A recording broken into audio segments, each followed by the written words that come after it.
Buenas tardes, colegas que siguen la clase de Metafísica 2 de la 3 veces heroica Facultad de Filosofía y Letras de la UNAM a través de YouTube. Coincidimos una vez más en el espacio virtual para continuar con el tema que nos ha ocupado las últimas semanas, a saber, un recorrido por las filosofías más allá de la frontera del Sahara, ¿no? A las filosofías orientales, extremo orientales en particular, ¿no?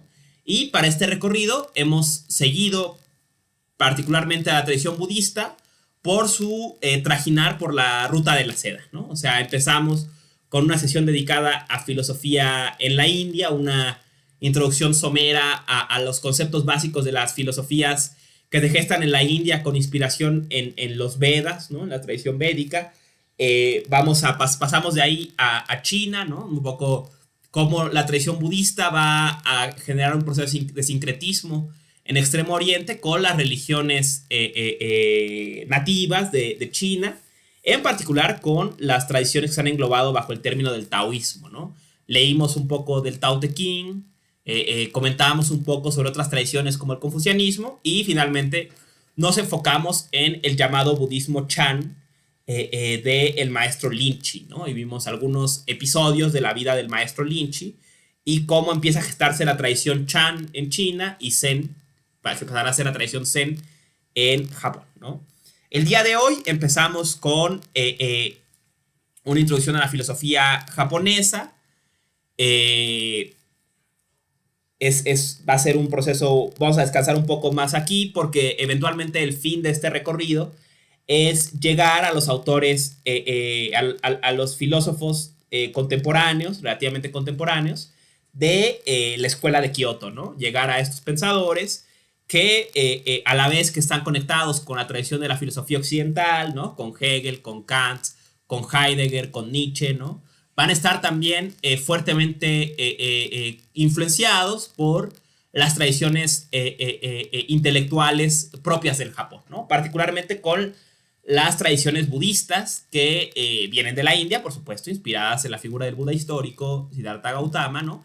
Pero que van a ser matizadas por el sincretismo en China y aún más matizadas por el sincretismo con las tradiciones japonesas, ¿no? Entonces, el budismo en Japón es muy peculiar y de estas formas de budismo tan peculiares del Japón, nuestros autores van a abrevar en la misma medida que lo hacen de las tradiciones occidentales, para dar forma a una filosofía muy peculiar, ¿no? Una forma de hacer filosofía bastante peculiar que veremos en las próximas semanas. Pero bueno, para entrar de lleno a esta idea, pues es necesario empezar por comprender un poco de la tradición japonesa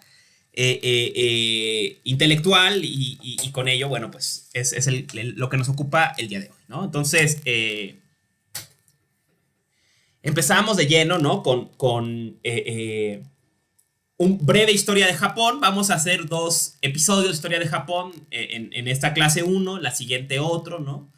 Marcados por una cisma muy especial, un cisma muy especial que será clara al final de esta clase, ¿no? En la historia japonesa, ¿no? La historia de Japón, ¿no?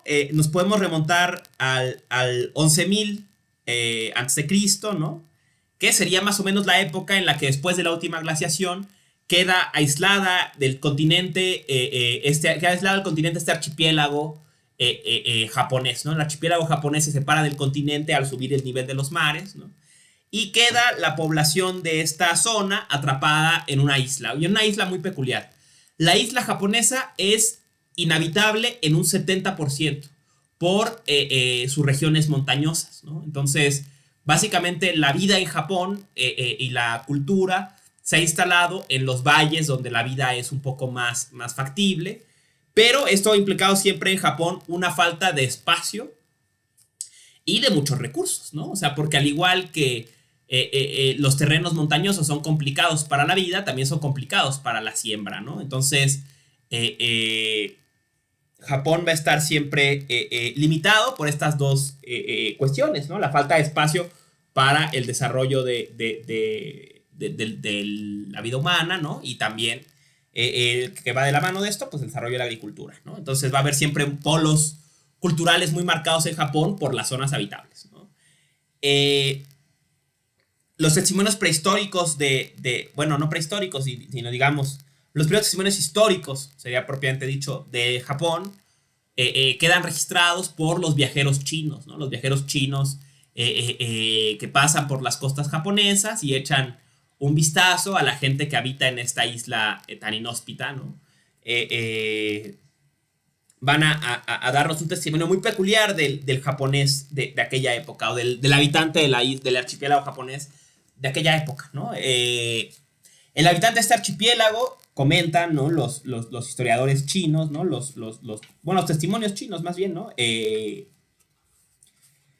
Es más parecido a los habitantes de las demás islas del Pacífico, ¿no? O sea, de la Polinesia, de Tailandia, eventualmente del archipiélago hawaiano también, ¿no? O sea, en manuscritos describen a los chinos, digo, a los japoneses, manuscritos chinos describen a los japoneses o a los habitantes del archipiélago como semidesnudos, cubiertos de tatuajes, con largo pelo en trenzas, ¿no?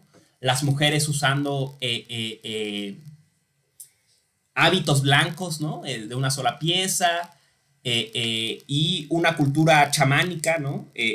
Con una fuerte inclinación animista, ¿no? Del culto a la naturaleza a través de la figura del chamán, ¿no? Aquí vemos una de las clásicas piezas de los restos arqueológicos de esta época, ¿no? Esta pieza del periodo Jomon, ¿no?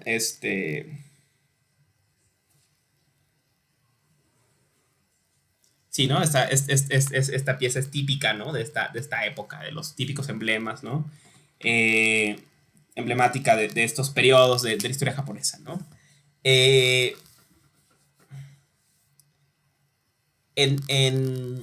Va a gestarse, ¿no? En el Japón una cultura marcada por el animismo, ¿no? Por un culto a la naturaleza, un culto interesante, ¿no? A diferencia de la tradición religiosa china endémica, ¿no? Que luego queda muy claramente marcada en el taoísmo y en el confucianismo, ¿no? Mientras que vimos que en China se da un proceso de cierta abstracción en que la deidad se convierte en una entidad abstracta o en un concepto abstracto que es los cielos, ¿no? El Tien, ¿no? Los cielos, ¿no? En Japón pasa algo muy curioso, ¿no? Se gesta una cultura animista de culto o de deificación de la naturaleza, pero en un sentido bastante concreto, ¿no? Decía mi queridísima profesora Rebeca, ¿no? Es que en Japón no se rendía culto a la piedra, no había un dios de la piedra o de las piedras, ¿no? Del concepto piedra, o fuera la piedra o el árbol un símbolo del dios, ¿no? Sino se creía que el dios era la piedra misma, ¿no? Que esa piedra misma, que ese árbol o esa cascada o ese río, él mismo era la divinidad, ¿no? Y que había, como diría Tales, que todo estaba lleno de dioses, ¿no? Esta religión animista, ¿no? O estas religiones animistas típicas del Japón, de las primeras épocas de Japón, ¿no? Va a cristalizar y va a sintetizarse después bajo el término shintoísmo, ¿no? El camino de casa, la religión de casa, ¿no? La religión local, ¿no? Va a ser esta religión animista, ¿no? Y en 1538,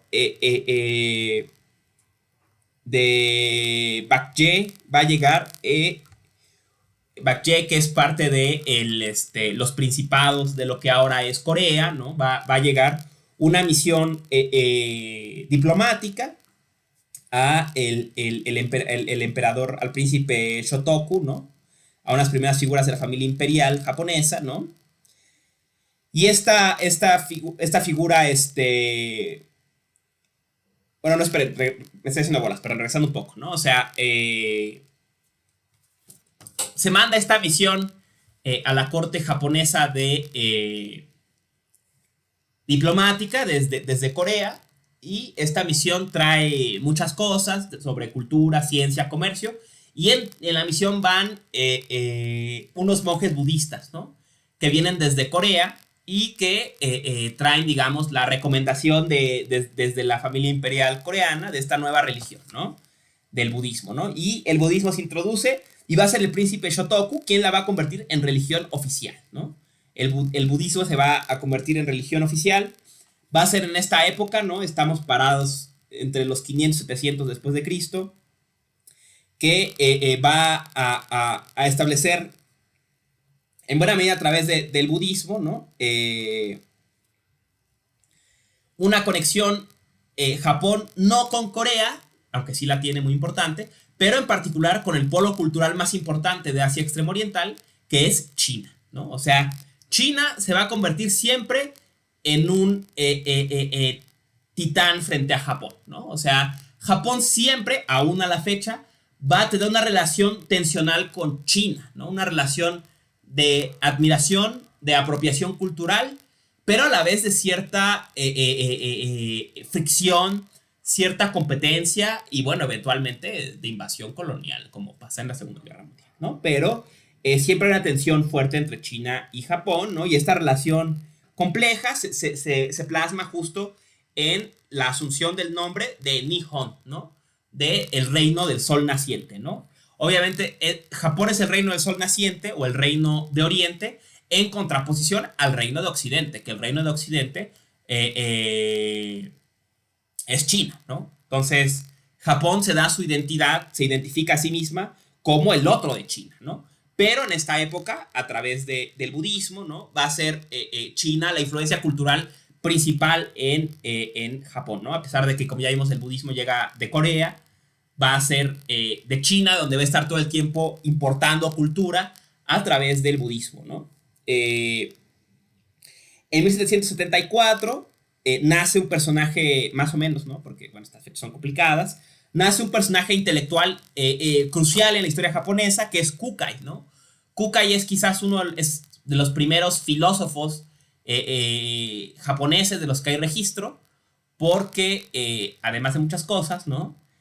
Para todas y todos los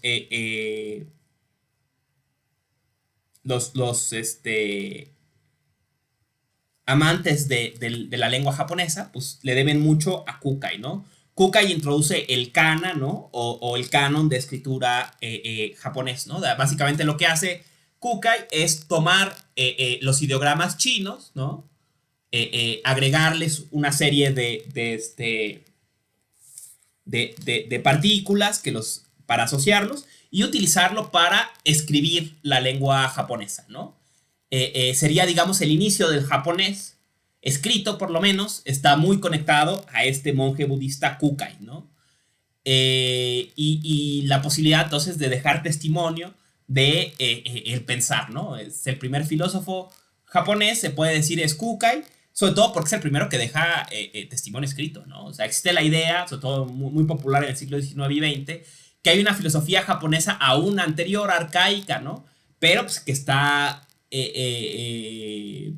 oculta en la bruma de una época previa a la escritura,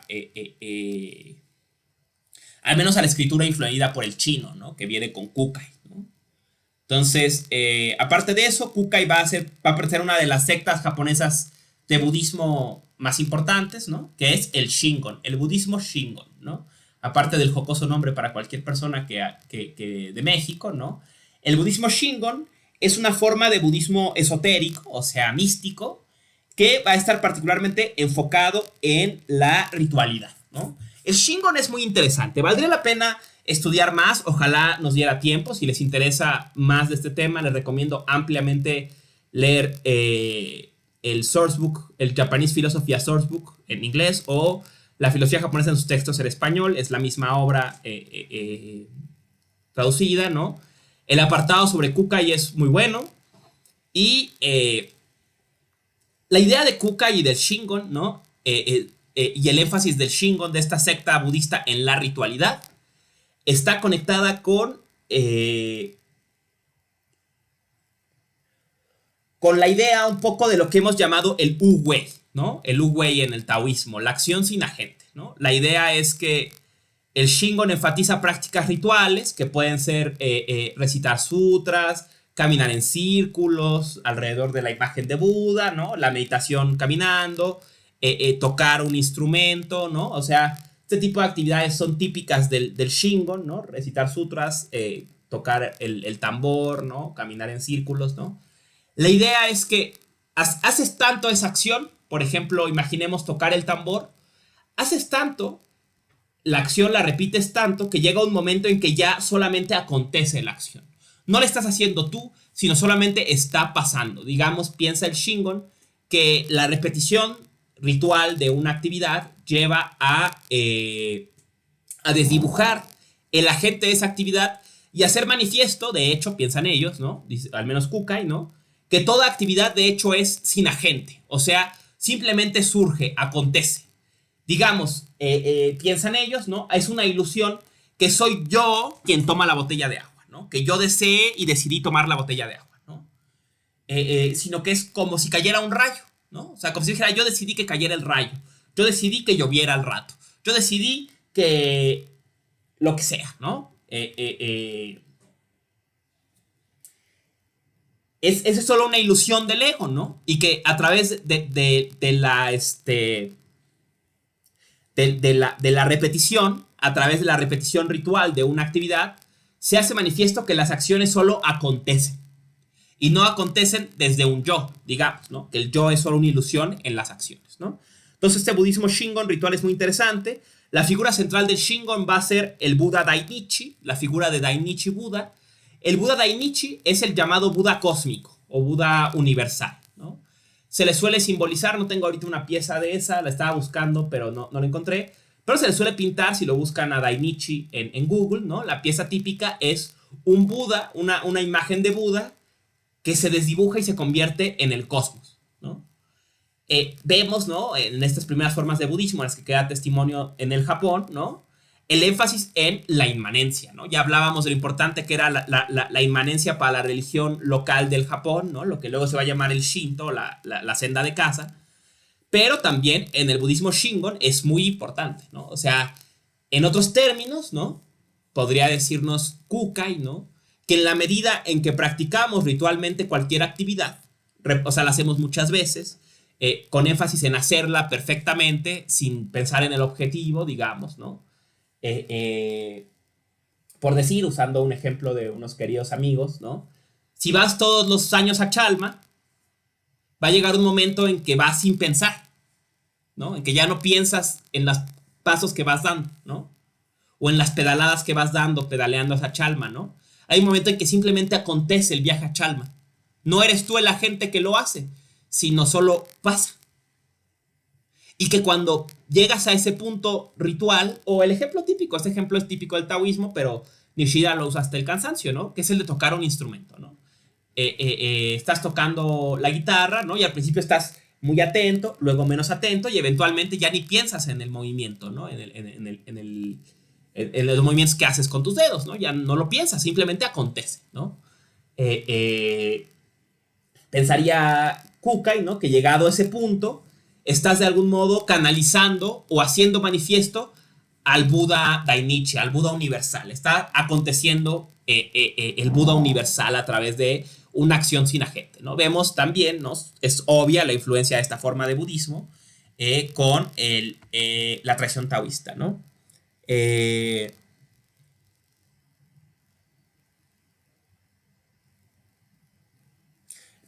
Preguntan aquí sobre el rol de las mujeres en la... perdón. No, sí, sobre el rol de las mujeres en la escritura en el Japón antiguo, ¿no? Había apertura, y bueno, el ejemplo paradigmático del rol de las mujeres en la escritura, y particularmente en la literatura, es el Genji Monogatari, ¿no? La primera novela japonesa, o la primera obra de la literatura japonesa, el Genji Monogatari, ¿no? Que data del periodo Heian. Se caracteriza por...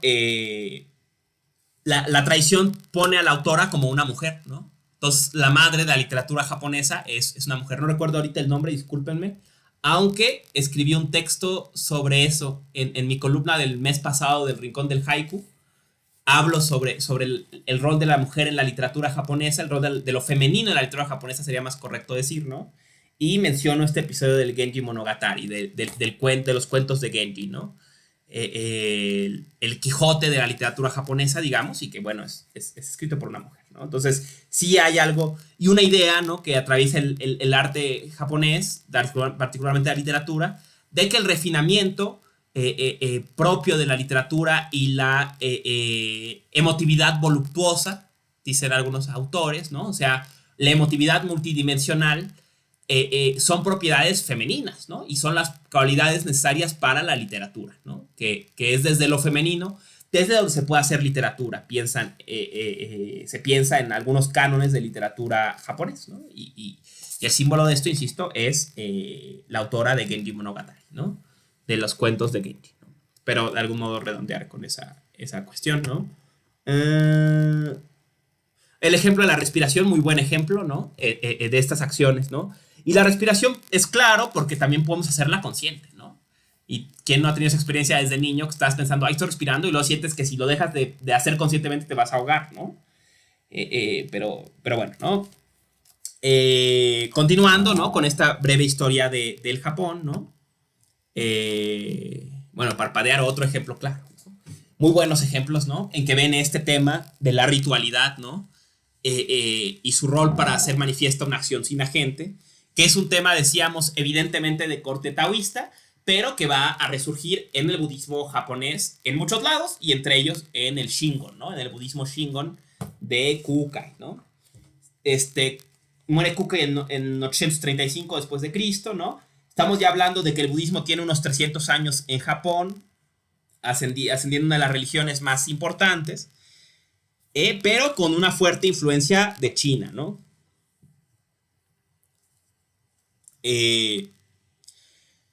Para este momento, ¿no? Japón está centralizado en torno, cultural y políticamente, en torno a la figura del emperador, ¿no? De la familia imperial y particularmente del emperador. El emperador japonés o la familia imperial japonesa, tenemos que entenderla preeminentemente como una figura religiosa, ¿no? Más parecida tal vez al papa que al rey, si es que hay que ser un símil occidental, ¿no? O sea, el emperador es el símbolo, es el nieto o el bisnieto, digamos, de la diosa Amaterasu, la diosa del sol, que le dio, que es la madre, digamos, o la abuela del Japón, ¿no? Entonces, son la conexión con el origen, ¿no?, de el Japón, ¿no? Una conexión sagrada, ¿no? Y entonces, el emperador, o la posición del emperador, más que la persona del emperador, es símbolo, tiene un valor sagrado, ¿no? Pero esto tiene una cuestión importante, que es una figura de crucial importancia religiosa, a la que se le rinde culto religioso al día de hoy en Japón, en algún nivel. Una figura de crucial importancia cultural, pero que en muchas épocas, casi las más, va a tener poco poder político, o va a tener un poder político mermado, ¿no? Y esto queda muy claro en un periodo de la historia de Japón conocido como el periodo Kamakura. El periodo Kamakura, entre el Heian y el Kamakura, ¿no? Estamos hablando ahora de la Edad Media occidental, digamos, ¿no? El periodo Heian acaba en 1185 y termina, el Kamakura empieza en 1185 y termina en 1333, ¿no? Estamos hablando de una época muy peculiar del Japón. En esta época se va a dar una transición muy interesante. Mientras que el emperador es oficialmente el regente de todo Japón, y aparte el símbolo de esta unidad con la tradición de la diosa del sol y todo este rollo, de facto el poder político está cayendo en manos de señores feudales, que de facto, insisto, ejercen el poder en sus zonas de control, ¿no? Recordemos que Japón está muy, muy focalizado por las zonas habitables y de siembra, que son bastante reducidas, ¿no? Y en este lugar los señores feudales dominan, ¿no? Y eventualmente, ¿no?, estos señores feudales van a empezar a arrebatarse a la rebatinga por el poder fáctico, ¿no? O sea, por el poder económico y político sobre el Japón, ¿no? El emperador sí, lo que sea, la diosa del sol, pero quien realmente gobierna, ¿no?, es quien domine, ¿no?, de facto los territorios, ¿no? Un poco al estilo mexicano, ¿no? Aquí vive el presidente, pero el que manda vive allí enfrente, ¿no? Eso pasa en el Japón en esta época particularmente, ¿no? Y en el periodo Kamakura empieza, ¿no? Con el nacimiento de una institución nueva que es el Bakufu, ¿no? El Bakufu se le llama el gobierno de campaña, que quiere decir que mientras que el emperador sigue siendo el gobernante principal del Japón y todos los japoneses son sus súbditos y el enlace con la diosa del sol y todo el rollo, el poder fáctico va a estar en manos de el gobierno de campaña del Bakufu y el que ejerce ese poder se va a llamar Shogun, el señor feudal, digamos, ¿no? Y esto va a marcar el inicio de un periodo en Japón conocido como las guerras feudales, en que la historia del Japón se va a ver caracterizada por la lucha de los distintos señores feudales por el Bakufu y por el shogunato, ¿no? O sea, por ser shogunes, ¿no? Por ejercer su poder sobre el Japón, ¿no? O sea, mientras que la figura del emperador va a mantenerse más o menos empobrecida, con más o menos importancia o influencia, el poder real a partir del periodo Kamakura va a pasar a manos de los señores feudales, ¿no? Y esos señores feudales pues, van a pelear por todos los medios por el poder, ¿no? Esta época, la época de las guerras feudales, es la época de los samuráis, ¿no? De estas famosas batallas, ¿no? Por el poder, ¿no? Entre los señores feudales, las alianzas y también, aunque se ganarán más importancia en el periodo Tokugawa, de que hablaremos adelante, empiezan a aparecer las figuras, las intrigas políticas y las traiciones, ¿no? O sea, ya no solamente van a ser las guerras y las alianzas, sino también los envenenamientos, los engaños, los que van a jugar un rol en la política japonesa, ¿no? O sea, básicamente para ser shogun tienes que matar al shogun anterior, ¿no? Entonces, así va a ser la historia del Japón a partir de esta época, ¿no? El periodo Kamakura toma ese nombre porque justamente el Bakufu, el gobierno de campaña, ¿no? Y el shogun, ¿no? El shogunato se va a instalar no en Kioto, que es la capital imperial tradicional, ¿no? Y tradicionalmente el emperador está ubicado en Kioto, y Kioto es de algún modo la capital cultural del Japón tradicional, ¿no? Donde está no solamente el emperador, sino los templos y demás están alrededor de Kioto. Los grandes templos de las tradiciones budistas, shintoístas y todo el rollo están en Kioto. Pero ahora el gobierno, a partir del periodo Kamakura, el Bakufu, el gobierno de campaña, el shogun, se va a instalar en Kamakura. Kamakura está hoy en día, digamos, es un suburbio o está a las afueras de Tokio. Entonces, digamos, ¿no? Pensemos geográficamente, ¿no? Tradicionalmente, Kioto y Tokio han estado separados por, si no me falla la memoria, 22 días caminando, ¿no? O sea, se tarda 22 días caminando en llegar de un lado a otro, porque todavía se puede hacer ese camino. El camino tradicional entre Kioto y Tokio sigue usándose, ¿no? Ahora con fines turísticos, pero pues nos hace una idea de cómo a este cambio de centro, ¿no? El centro del poder político fáctico, bueno, va a pasar a Kamakura, ¿no? También esta época el periodo Kamakura va a ser una época de revolución en el budismo, ¿no? Otra de las escuelas cruciales o más importantes del budismo en Japón, aparte del Shingon, de la escuela Shingon de la que ya hablamos, es la escuela Tendai. El budismo Tendai es una escuela que va a ser la más importante hasta esta época, la más grande al menos, la que va a recibir más apoyo de la institución imperial, o sea, apoyo económico, material, ¿no? Y va a caracterizarse por... Es una escuela hasta cierto punto ecléctica. El Tendai siempre ha tenido una característica ecléctica, y más en esta época en que es tan grande, digamos, es tan grande que cabe de todo, ¿no? O sea, se le va a abrir lugar a distintas formas de budismo o distintos énfasis en la práctica budista dentro de la escuela Tendai, pero se ha caracterizado siempre por un énfasis en el estudio, digamos, una escuela a cierto punto intelectual, ¿no? Con un énfasis fuerte en el estudio de los sutras, el estudio de la tradición, el estudio, ¿no? Y además, ¿no? Por lo mismo, el Tendai es una escuela marcadamente elitista, ¿no? O sea, que está enfocada no a todo el pueblo, aunque le va a dar un lugar al pueblo, digamos, dentro de su práctica, pero principalmente, bueno, la vía del Tendai va a estar reservada para los santos y los sabios, ¿no? Para la gente que dedica su vida al estudio del budismo, ¿no? Entonces, pues no es casual que fuera una escuela que gustara a las élites, ¿no? En esta época, ¿no? En el Tendai se gesta un debate importante del que hablaremos abundantemente la semana que viene, que es el debate de la iluminación originaria, ¿no?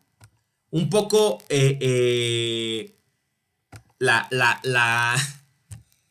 idea de la iluminación originaria está conectada con un concepto del que hablamos cuando hablamos de la cosmología budista en la India, ¿no?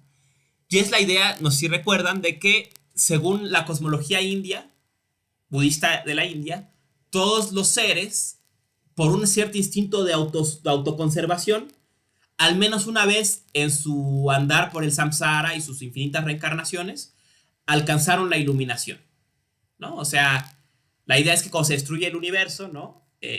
Los planos materiales del universo, los seres de esos planos, para salvarse, alcanzan el despertar y huyen a los planos inmateriales, ¿no? Esta idea suena muy, muy, muy sofisticada, ¿no? Pero básicamente lo que quería decir era que todos los seres tenían en sí la semilla de la budeidad. O sea, la semilla de la posibilidad de alcanzar la iluminación. Que todos los seres tenían naturaleza búdica, ¿sí? Dicen en esta época, ¿no? Esto quiere decir que todos los seres son capaces de alcanzar la iluminación. Y eso incluye a todos los seres humanos, por supuesto. Pensemos las implicaciones que esto tiene, ¿no? O sea, todos la gente en la India puede alcanzar iluminación, pero también los chinos, los japoneses, los rusos, los mexicanos, todo el mundo puede. Todos los seres humanos. Pero esta idea no separa a los seres humanos, ¿no? Todos los seres sintientes tienen la naturaleza de Buda, se decía, ¿no? Esto quiere decir que todos los seres que sienten, ¿no? O sea, los perros, los gatos, los pájaros, las gallinas, pueden alcanzar la iluminación. Esto suena raro, ¿no? En un primer momento. Y eventualmente esta idea se puede llevar más allá, ¿no? O sea, los árboles, las montañas, el planeta Tierra, Próxima Centauri, el agujero negro que está en la galaxia próxima, los púlsares, la huella, el hidrógeno y el helio que se produjo después del Big Bang. Todo es capaz de alcanzar la iluminación, porque todos los seres pueden alcanzar la iluminación. Esta idea suena rara, ¿no? Sin duda suena rara, ¿no? Y estaba un debate que estaba muy en boga en el Tendai de esta época, ¿no? Y este Tendai, ¿no? Un poco se empieza a decantar por una idea controvertida, difícil de entender, y que va a dar para mucho debate, ¿no? Que es la idea de que si todos los seres tienen la naturaleza de Buda, o sea, si todos los seres son capaces de alcanzar la iluminación, no es porque el árbol sea capaz de sentarse en zazen, no es porque la gallina se encomienda a Namo Amida Butsu, cante el sutra del Buda de la compasión, no es porque las brisnas de pasto lean los sutras, ¿no? Lo que pasa, y fíjense esta revolución que está aconteciendo en el budismo, es que todos los seres son ya la naturaleza de Buda. Esa es la idea de Dogen, de la que hablaremos la semana que viene. Pero en pocas palabras quiere decir que todos los seres, como son ya la naturaleza de Buda. ¿Qué quiere decir esto? Que este mundo como es ya el mundo de los seres iluminados, ¿no? En otros términos, en términos de Linchi, ¿no? Que no hay otro mundo más que este. Que la iluminación, el despertar, el nirvana, no es una trascendencia de este mundo, no es salir de este mundo, sino es, como habíamos dicho, un cierto cambio de perspectiva y reconocer que este mundo como es el paraíso ya. Que son nuestros apegos, nuestros temores, nuestros apegos, en pocas palabras, los que nos impiden reconocer que este mundo como es está bien, digamos, ¿no? Que este mundo como es el mundo de Buda, es Buda mismo, ¿no? Volvamos a la imagen del Shingon de Dainichi. Este mundo como es, ya es Buda. Buda es ya este mundo, la budeidad, ¿no? La iluminación, el mundo más allá del sufrimiento, la vía que libera el sufrimiento, el mundo fuera del sufrimiento, Y tu apego es este, solo que nuestros apegos no nos permiten verlo. Notan cómo aquí se continúa este tema de la tradición japonesa de la inmanencia radical. O sea, la tierra de Buda no está en infinitos kalpas al futuro, no está en otra dimensión, no está en otro universo, no está en un universo paralelo. Es aquí. Así el mundo como es, ya es la tierra de Buda, ya es la budeidad, digamos, ¿no? Solo lo que logra la práctica del budismo es hacerlo patente, ¿no? Hacernos reconocer que este mundo como es ya está bien o ya es la tierra de Buda, digamos, ¿no? Este debate va a estar de moda en la escuela Tendai y particularmente en su capital intelectual, ¿no? La capital intelectual de la escuela Tendai va a ser un templo que está ubicado en el monte Hiei, que está, si no me falla la memoria, a las afueras de Kioto. Entonces, a las afueras de Kioto está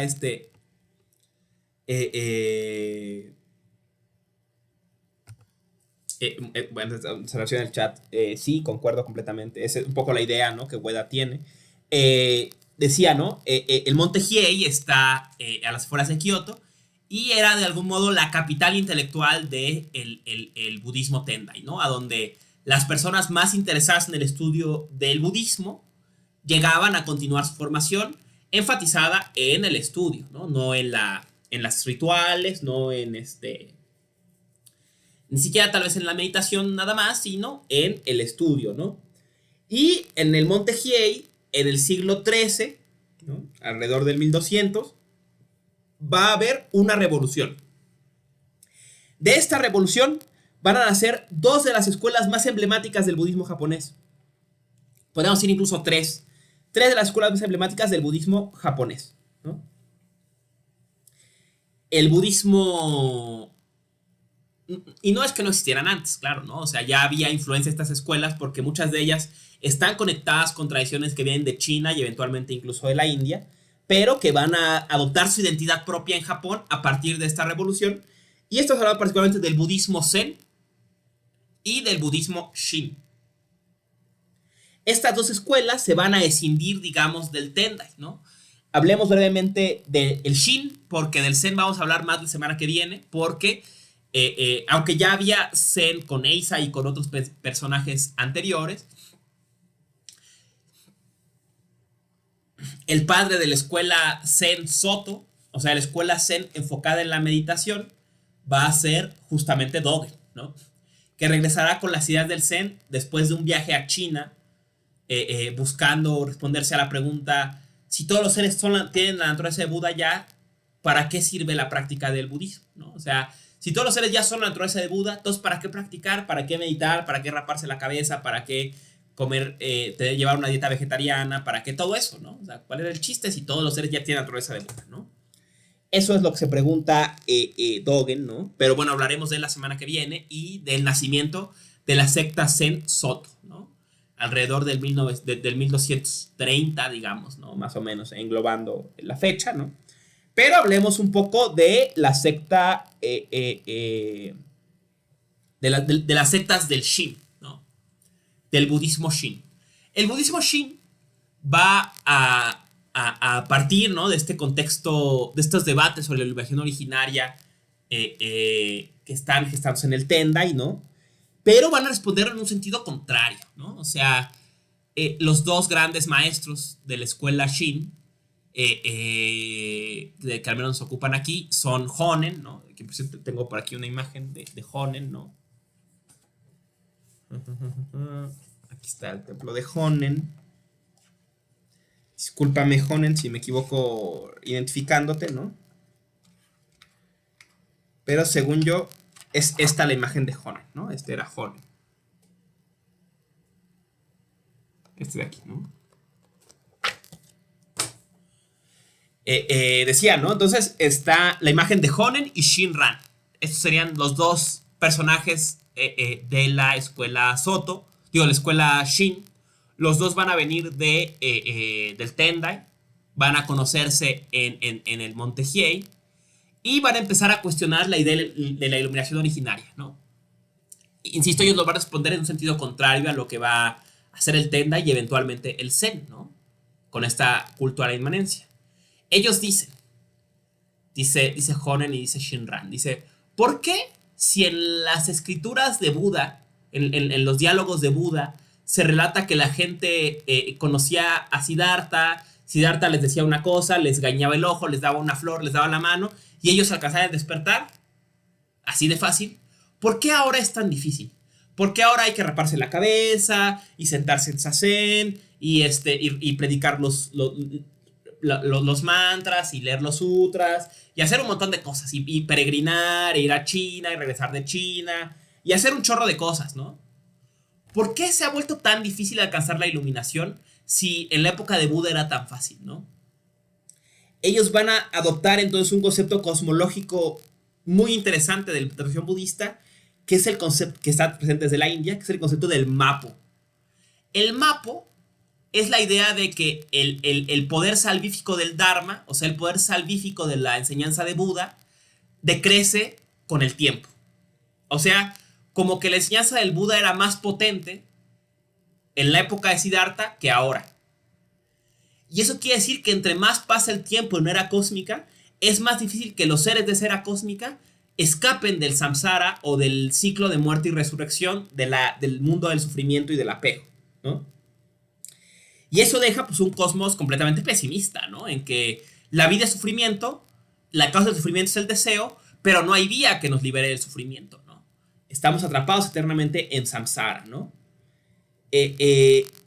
Esta idea la adoptan Honen y Shinran, pero le darán una salida dándole la vuelta a esta idea, ¿no? Dicen, si es así, lo que esto quiere decir, si estamos en la época del Mapo, si el poder salvífico de la enseñanza de Siddhartha se depotencia con el tiempo, ¿no? Es menos potente la enseñanza de Buda para liberarnos del sufrimiento de lo que era en otro tiempo, porque en la era cósmica los seres hemos creado ya tantos apegos, ya tantos deseos, que es imposible para nosotros liberarnos de esos apegos como era en la época de oro del budismo, ¿no? Si es así, entonces lo que pasa, lo que quiere decir esto, es que el propio poder, el Jiriki, la propia acción, nunca nos va a salvar. No importa cuánto medites, no importa cuánto sutras lees, no importa cuánto te rapes la cabeza, no importa a qué templo te encierres, no importa que te encierres en una cueva frente a una pared, nada que tú hagas te va a salvar. Pero la vuelta de esto, la vuelta de esto, es decir, si nada que tú hagas te va a salvar, quiere decir que por el propio poder no va a haber salvación. Que la única salvación te la va a dar el Tariki, el otro poder. Tú no puedes por tus propios medios, pero tienes que renunciar a tu arrogancia de que tú vas a salvarte solo. Y en esta renuncia, en este sangue, en este arrepentimiento, entregarte a la compasión de Amida Buda, del Buda de la compasión, ¿no? De Canon también se le llama, ¿no? Esta es una estatua del Buda Canon, ¿no? Lo comentábamos la semana pasada. Se le simboliza con muchos brazos porque cada mano está hecha para aliviar el sufrimiento de un ser, ¿no? Este Buda se le simboliza, se retrata a este Buda en un episodio, ¿no? Rebeca hizo un texto sobre este texto, no recuerdo el nombre del sutra, ¿no? Pero el episodio básicamente relata, ¿no? Que este Buda, estando después de una dura práctica al borde de alcanzar la iluminación, en el momento de alcanzar la iluminación, adopta un voto radical. Y dice, parafraseo, no es exacto lo que dice, ¿no? Pero dice, si al momento en que yo alcanzara la iluminación, uno solo de los seres sintientes de las 10 direcciones no la alcanzara conmigo, que no la alcance, yo tampoco. ¿No? Es la idea del Mahayana o del gran vehículo llevada al extremo, ¿no? De que la salvación es solo para todos los seres o para ninguno. Que no puedo salvarme yo y que se chinguen los demás, en otros términos. Disculpen disculpen mi francés, ¿no? Pero la idea es esa, ¿no? Entonces, esta imagen del Buda de la compasión va a ser crucial para el budismo Shin, ¿no? Y ellos van a decir, nada que tú hagas te va a salvar. Entonces, el único que te puede salvar es Buda. Y tú renuncia a Buda. ¿Y cómo renuncias a Buda? Y aquí van a rescatar una práctica aterradora que le va a dar una dimensión interesante a la relación entre vida y muerte en el budismo, de la que, bueno, espero hay ocasión de hablar en otro momento, porque pues, hay mucho que decir sobre budismo y sobre Zen y sobre Shin y todo, pero al menos mencionarlo de pasada. Hay una tradición en el budismo que se mantiene incluso en el Japón moderno, que es que una especie de versión budista de la Suprema Unción, ¿no? O sea, la idea de la Suprema Unción, yo no soy cristiano, no, ni católico, entonces no sé siquiera si lo dije bien, mi único conocimiento de esta práctica es por las películas, ¿no? Es que te vas a morir y si hay un cura cerca, pues el cura te da ahí te echa un rollo, no sé qué hace, ¿no? Pero de algún modo te confieso, te perdona por tus pecados de vida para que te vayas al cielo, ¿no? Entonces, en el budismo hay una práctica análoga, ¿no? Que es que al momento de la muerte, o en un contexto de la muerte, se encomendaba al muerto o a la persona agonizante a Amida Buda, ¿no? Y se le encomendaba con un voto que es Namo Amida Butsu, me pongo en manos de Amida Buda, ¿no? Entonces, se leía este voto, o se le daba una imagen de Amida Buda que tenía ese emblema, o se le ponía un cordel con el emblema, con el término Nama Amida Butsu. De hecho, tengo uno, ¿no? Está en mi cuarto. Denme un segundo, resistan, porque creo que lo tengo. Voy a buscar.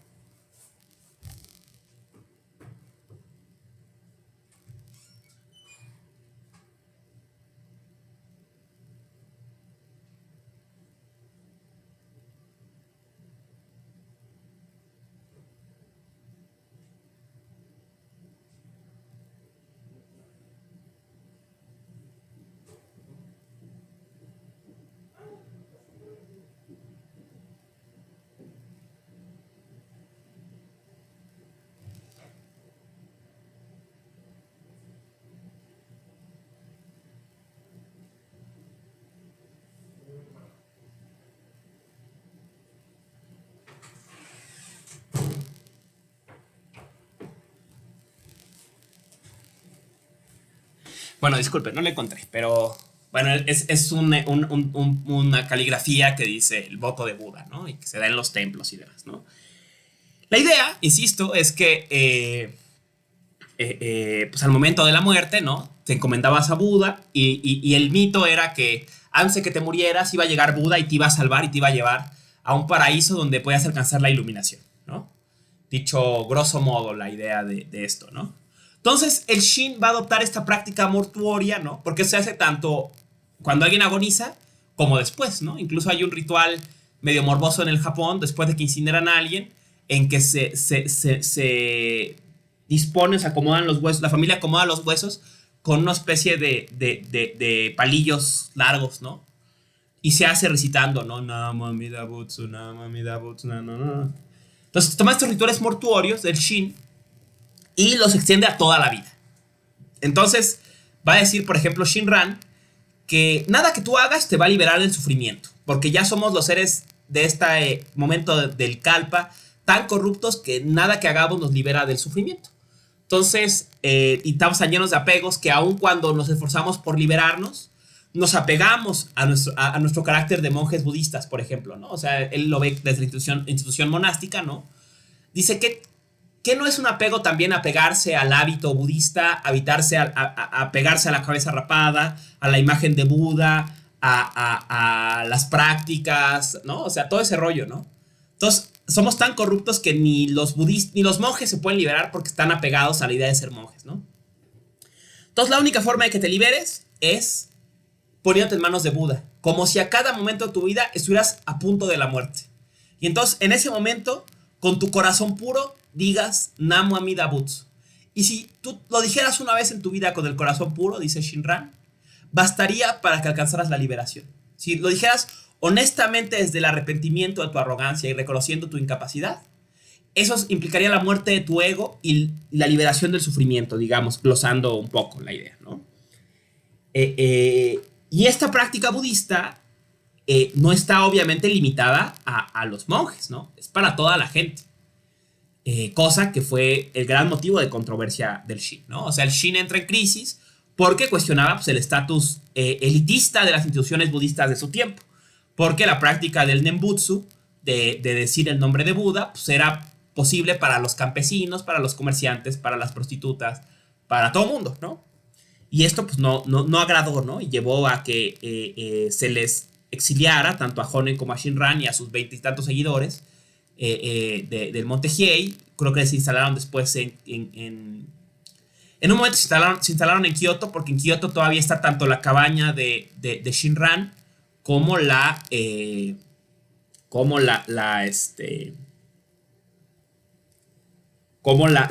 primera escuela del Shin de Honen, ¿no?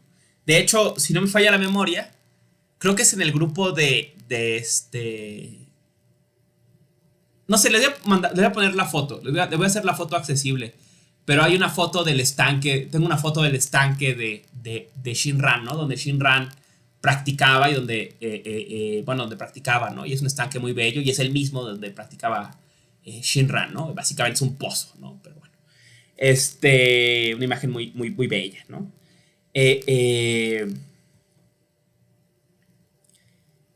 Entonces, ¿no? Son exiliados, se les quita su estatus de monjes, pero lo único que logran es que este budismo se vuelve el más popular, ¿no? Al día de hoy, el Zen, la realidad es que por más que es crucial para la historia del Japón, intelectual, cultural, artística, además, ¿no? Es una reliquia del pasado, ¿no? O sea, los templos Zen son museos, básicamente. Claro que hay práctica, claro que hay gente que se convierte, claro que hay monjes jóvenes, claro que todo ese rollo, ¿no? O sea, no estoy diciendo que el Zen está muerto en Japón, pero sí, sin duda alguna, es más popular fuera de Japón que en Japón. Y en Japón tiene un gran valor histórico, cultural, pero el Shin es una institución viva, ¿no? El Shin es una forma de budismo.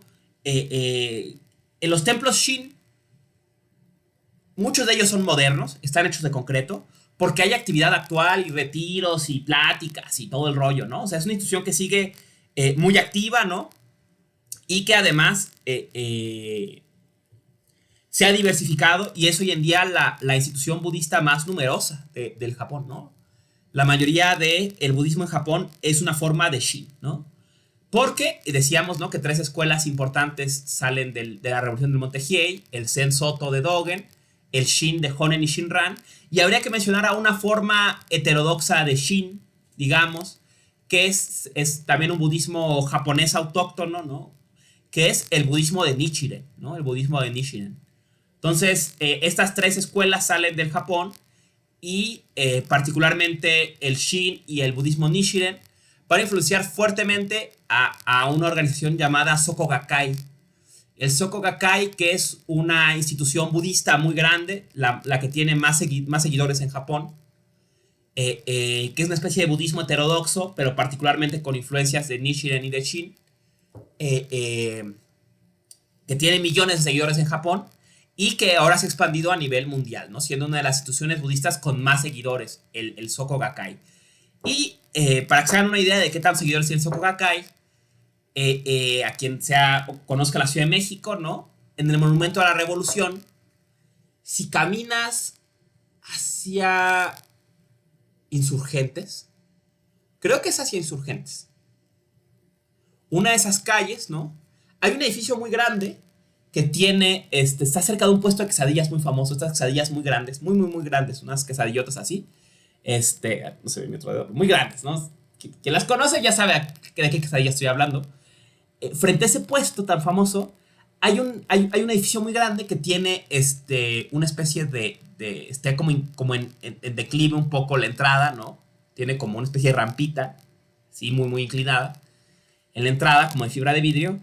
Esa es la sede del Soka Gakkai en México, ¿no? ¿Qué hace el Soka Gakkai en México y por qué tiene un edificio tan grande? No lo sé, no sé cuáles son sus intenciones, pero lo que queda claro es que tiene la intención de expandirse a México, ¿no? Entonces, con todo respeto a ambas tradiciones, ¿no? Yo trabajo filosofía de la religión y tengo que entender, digo, y soy muy cuidadoso por estos temas, ¿no? Estamos muy, muy lejos del discurso maniqueo del siglo XX de la religión es el opio de los pueblos, ¿no? Y entender el valor de lo sagrado y la huida de los dioses de nuestro tiempo como un síntoma de la modernidad, todo ese rollo, ¿no? Pero el Soko Gakkai es como el pare de sufrir de Japón, ¿no? Discúlpenme los dos, discúlpenme, no es un insulto, no es una crítica, a todo al contrario, ¿no? Habría que criticar las otras instituciones que no han sabido entrar en contacto con el mundo actual, ¿no? Y que se quedaron un poco como reliquias del pasado, ¿no? Pero sí es como el pare de sufrir, ¿no? El Shin en general y en particular el Soko Gakkai. De hecho, si lo notan, ¿no? Con lo poco que he dicho, ¿no? La conexión entre el Shin y y una tradición religiosa, cultural importantísima en todo el mundo occidental, entre ellos en México y entre ellos en los círculos en los que muchos de nosotras y nosotros nos movemos, hay un gran parecido. Y me estoy refiriendo a los Alcohólicos Anónimos, ¿no? ¿Qué no dice Alcohólicos Anónimos eso, no? Que mientras tú creas desde el propio poder que puedes dejar las drogas, sigues atrapado en el vicio, ¿no? No, sí, yo puedo, yo puedo. Que tienes que resignarte, asumir que tú no puedes y entregarte al otro poder, a un poder superior que te ayude a salir de tu adicción, ¿no? Entonces yo siempre he pensado que hay una conexión sobremanera interesante entre la experiencia religiosa implícita los 12 pasos de Alcohólicos Anónimos y el budismo Shin, ¿no? No lo sé, ¿no? O sea, no sé si tengan a su padrino Barney también en el Shin o si alguien más ya lo haya pensado, pero bueno, ahí hay algo por pensar, ¿no? Hay algo por pensar y más, bueno, en mi barrio, a los alrededores de su humilde casa, ¿no? Pues hay como 5 centros alcohólicos anónimos, ¿no? O sea, pero a pasos, ¿no? Entonces, pues, no sé, ¿no? No sé. En fin, entonces, ya hablamos de la revolución en el budismo en Japón, en el siglo XII, ¿no? Va a haber una época de esplendor. Luego vendrá otra época de esplendor muy importante, ¿no? Cultural del Japón y otro gran cambio que va a marcar el fin de las guerras feudales. Y este es el periodo Edo o Tokugawa, ¿no? En 1600, a través de una traición bastante gandalla, ¿no? En que uno de los guardias del shogun entonces aprovecha su posición para ejecutar a la familia de su adversario para no dejar sucesor y volverse él el nuevo shogun. Se implanta la familia Tokugawa, la familia feudal de Tokugawa, como se hace del Bakufu y se convierte en el shogun de Japón, ¿no? Tokugawa, el primer Tokugawa, era un gran jefe militar, ¿no? Que pronto va a dejar la posición en manos de su hijo para continuar sus aventuras militares, ¿no? En el Japón, pero lo importante de Tokugawa van a ser dos cuestiones. Una, va a ser el periodo, los Tokugawa va a ser el primer shogunato que va a lograr dominar todo Japón por un periodo largo de tiempo, ¿no? Básicamente, casi 300 años. El periodo Tokugawa va a durar casi 300 años, ¿no? Del 1600 a 1868. Entonces va a ser un periodo bastante largo. Y va a ser un periodo de práctica paz en Japón, ¿no? En que va a ser tal la hegemonía de los Tokugawa que se va a imponer a través de alianzas o de coerción abierta y eventualmente a través de las restricciones a los movimientos militares de cualquier otra facción, se va a imponer como la facción dominante en Japón. Va a traer paz, ¿no? Va a imponerse incluso sobre la familia imperial, ¿no? La familia imperial va a seguir existiendo, pero su rol va a quedar muy marginado a los mandatos de Tokugawa, ¿no? Entonces va a traer un periodo de paz a Japón, de estabilidad. Va a marcar el fin de las guerras feudales, porque va a ser apabullante el poder de los Tokugawa y nadie va a ser capaz de cuestionarlo, ¿no?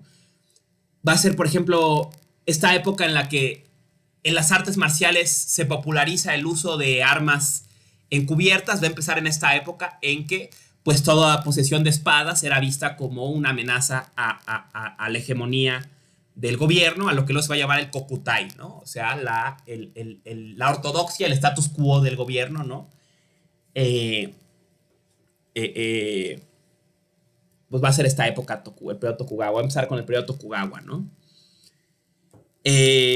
Otra cosa importante que pasa en el periodo Tokugawa es se va a mudar la capital,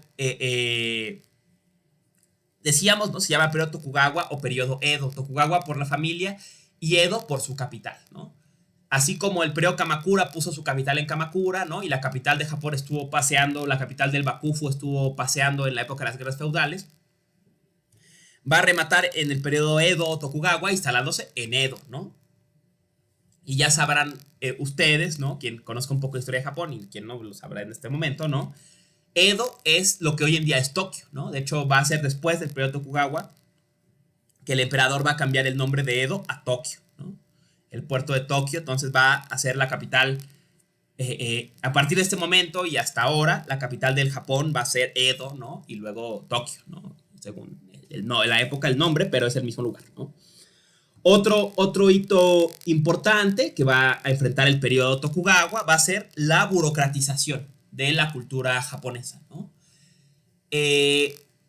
Para establecer su hegemonía y en la medida en que los viejos guerreros, la vieja casta militar que se había hecho el poder a través de la violencia, ahora estaba sin qué hacer, o sea, había dejado de ser guerrero, ¿no? O sea, los que llegaron al poder a través de las espadas ya no podían ejercerlo a través de las espadas porque se había impuesto esta paz a través de la hegemonía. Se da un proceso de burocratización de la sociedad para imponer este control, un control muy fuerte sobre ella, ¿no? Se va a institucionalizar las dos religiones fundamentales, que es el budismo y el shintoísmo, como parte del Estado, al punto de que van a ser encargadas de llevar el registro civil en esta época.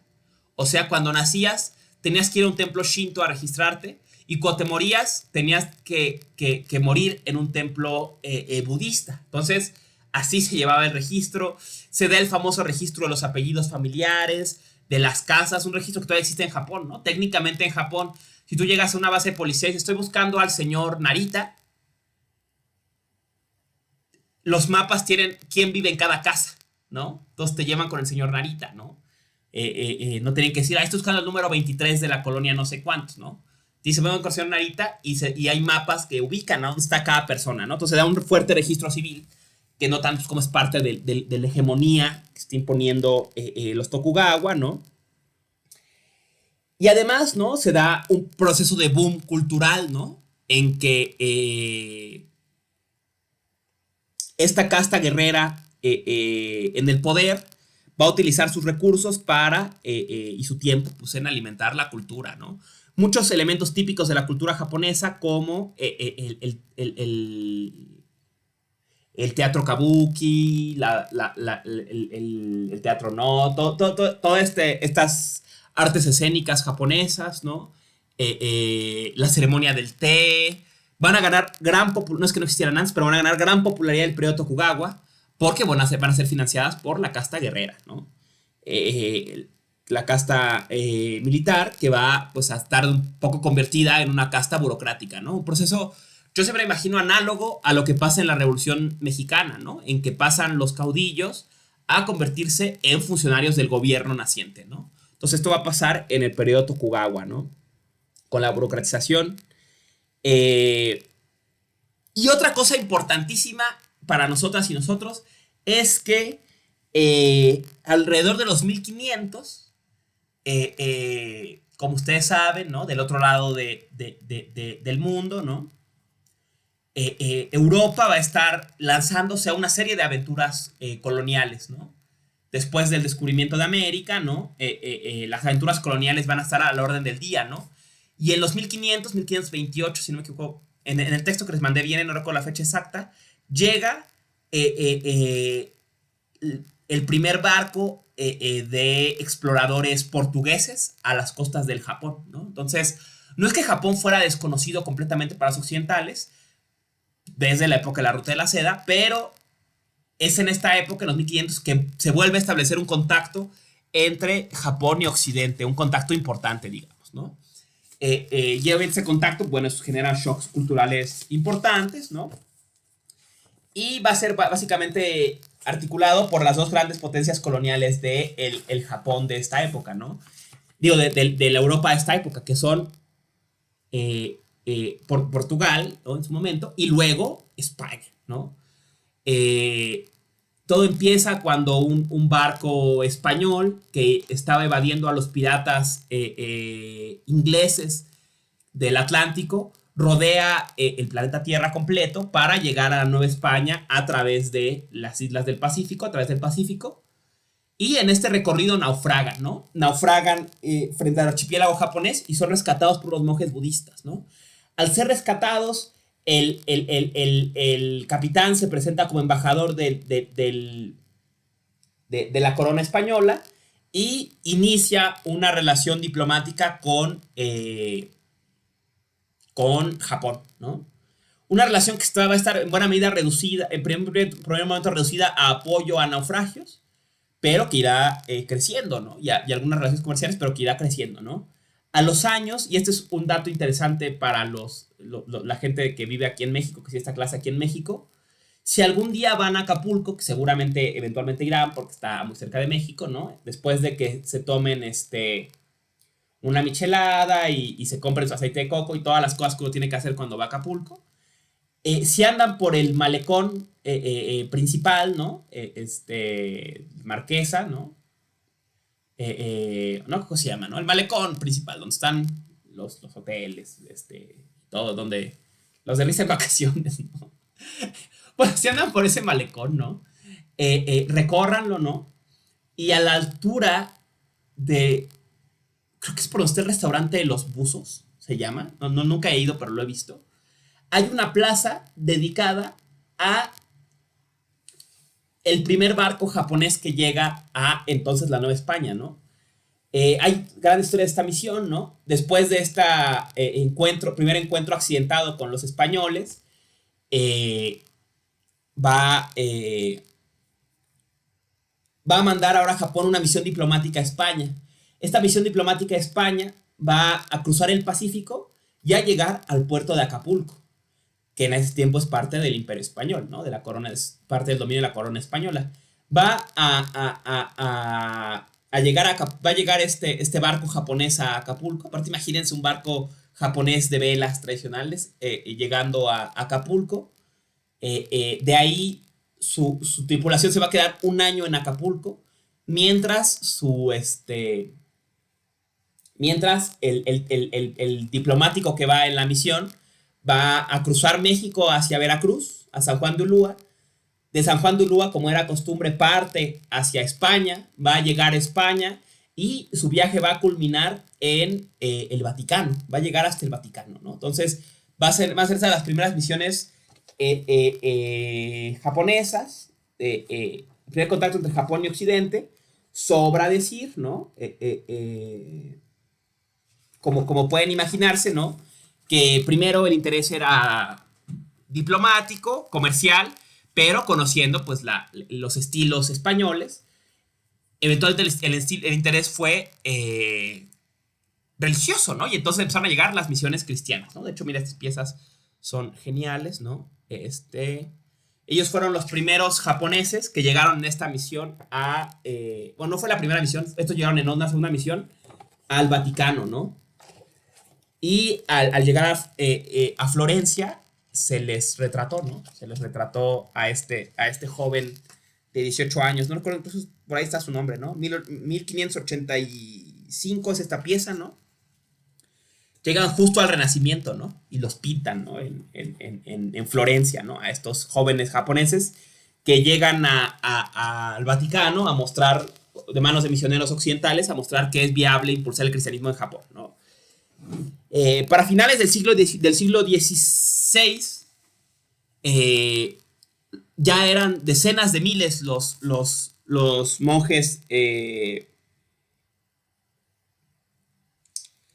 los monjes, miren esta Madonna, una Madonna japonesa, ¿no? Igual de esta época, ¿no? Ya se cuentan decenas de miles, si no es que cientos de miles los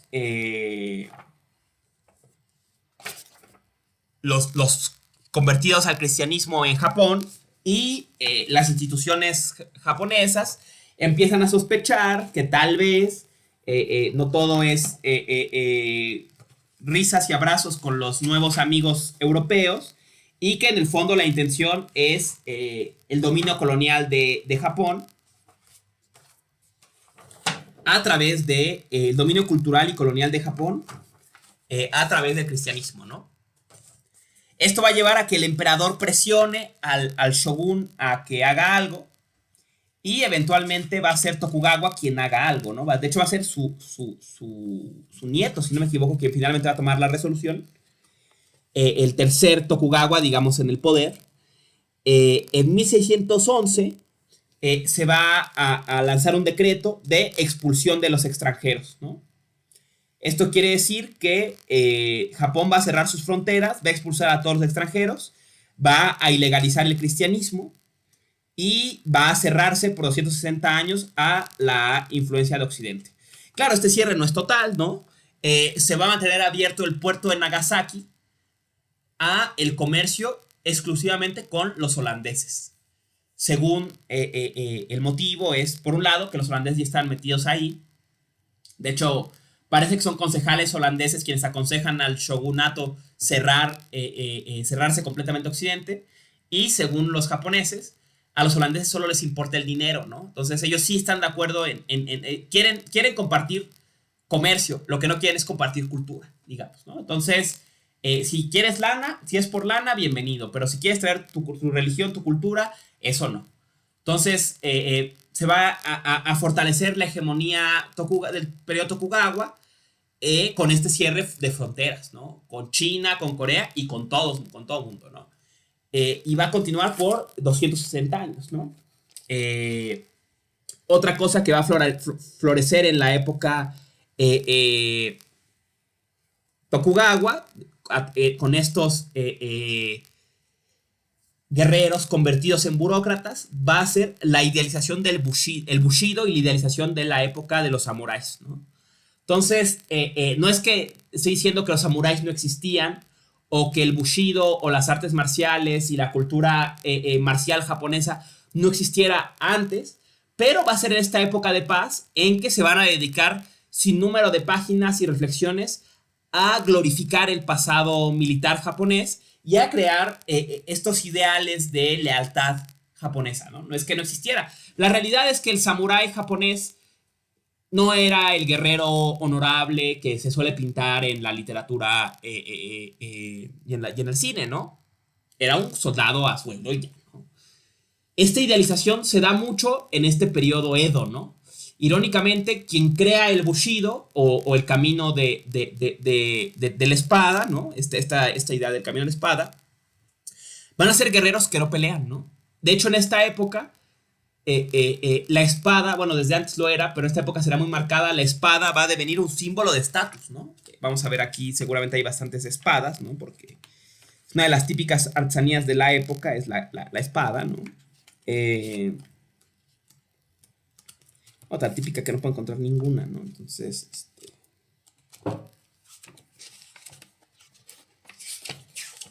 pero bueno, hay infinitas colecciones de espadas, ¿no? Se van a popularizar las espadas, los mangos ornamentados. A ver, aquí hay una espada, ¿no? Bueno, esa es la espada en sí misma, ¿no? Aquí está la pieza, es de el siglo VII, ¿no? Espada muy, muy antigua, evidentemente, ¿no? Se van a popularizar las espadas como accesorios, ¿no? O sea, tú vas a ir por ejemplo, al teatro kabuki, ¿no? Con tu kimono muy arreglado, sí, acá de a figurín, y con tu espada, ¿no? Claro, no es porque creas que vas a pelear, ¿no? O sea, la espada lo que simboliza es que eres un guerrero, ¿no? O sea, es un símbolo de estatus, ¿no? Como los militares que traen su espada y nunca usan la espada, hacen al cuento nada más, ¿no? Tiene ya este valor más simbólico, ¿no? Y van a hacerse dos prácticas, popularizar dos prácticas que a mí me parecen sobremanera interesantes y que pintan de cuerpo entero al gusto de esta época, ¿no? Uno va a ser el uso de la espada. Un gran símbolo de estatus va a ser la espada antigua, ¿no? O sea, la gente quiere espadas no actuales, sino traer espadas del siglo XII. ¿Por qué? No solo porque son antigüedades, sino porque son espadas que sí han visto batalla, espadas por las que sí ha corrido sangre. ¿No? La espada moderna, claro, es más tecnológica, pero esa espada es como una conexión con ese pasado idealizado del guerrero, ¿no? O se acostumbra también traer la empuñadura sin espada, ¿no? O sea, que en realidad no traían espada, nada más era la finta, ¿no? Traían la vaina y la empuñadura, pero no traían el fierro, digamos, de la espada, ¿no? Pues porque no servía para nada, ¿no? Y pues nada más pesaba, ¿no? Entonces nada más estaba, era para este símbolo de estatus. Otra cosa, otro cambio cultural importante, perdón por ser brincar tanto, ¿no? Pero quiero redondear la cuestión, es que en esta época, junto con el cierre de las fronteras, se va a dar un giro cultural importante, ¿no? Hasta este momento, con ciertos cambios, ¿no?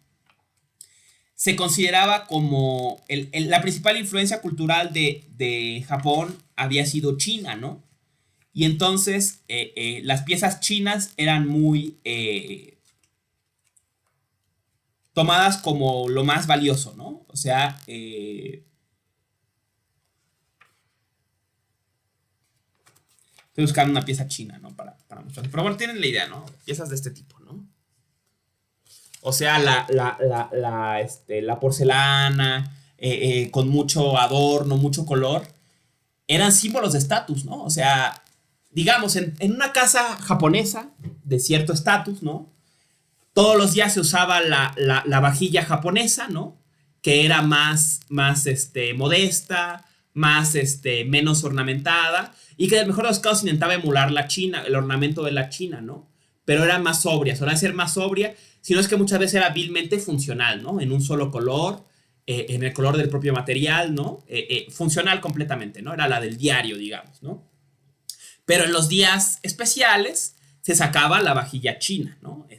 Ornamentada, ¿no? Con estos temas, patrones florales, demás típicos de la porcelana china, ¿no? En esta época, en la época del Tokugawa, se va a dar una transición cultural en que se va a ver lo chino, esta ornamentación china, como ajena, como extranjera y eventualmente como de mal gusto. Y en cambio se le va a dar un valor cultural, un valor estético, perdón, importante a la sobriedad de la pieza japonesa, ¿no?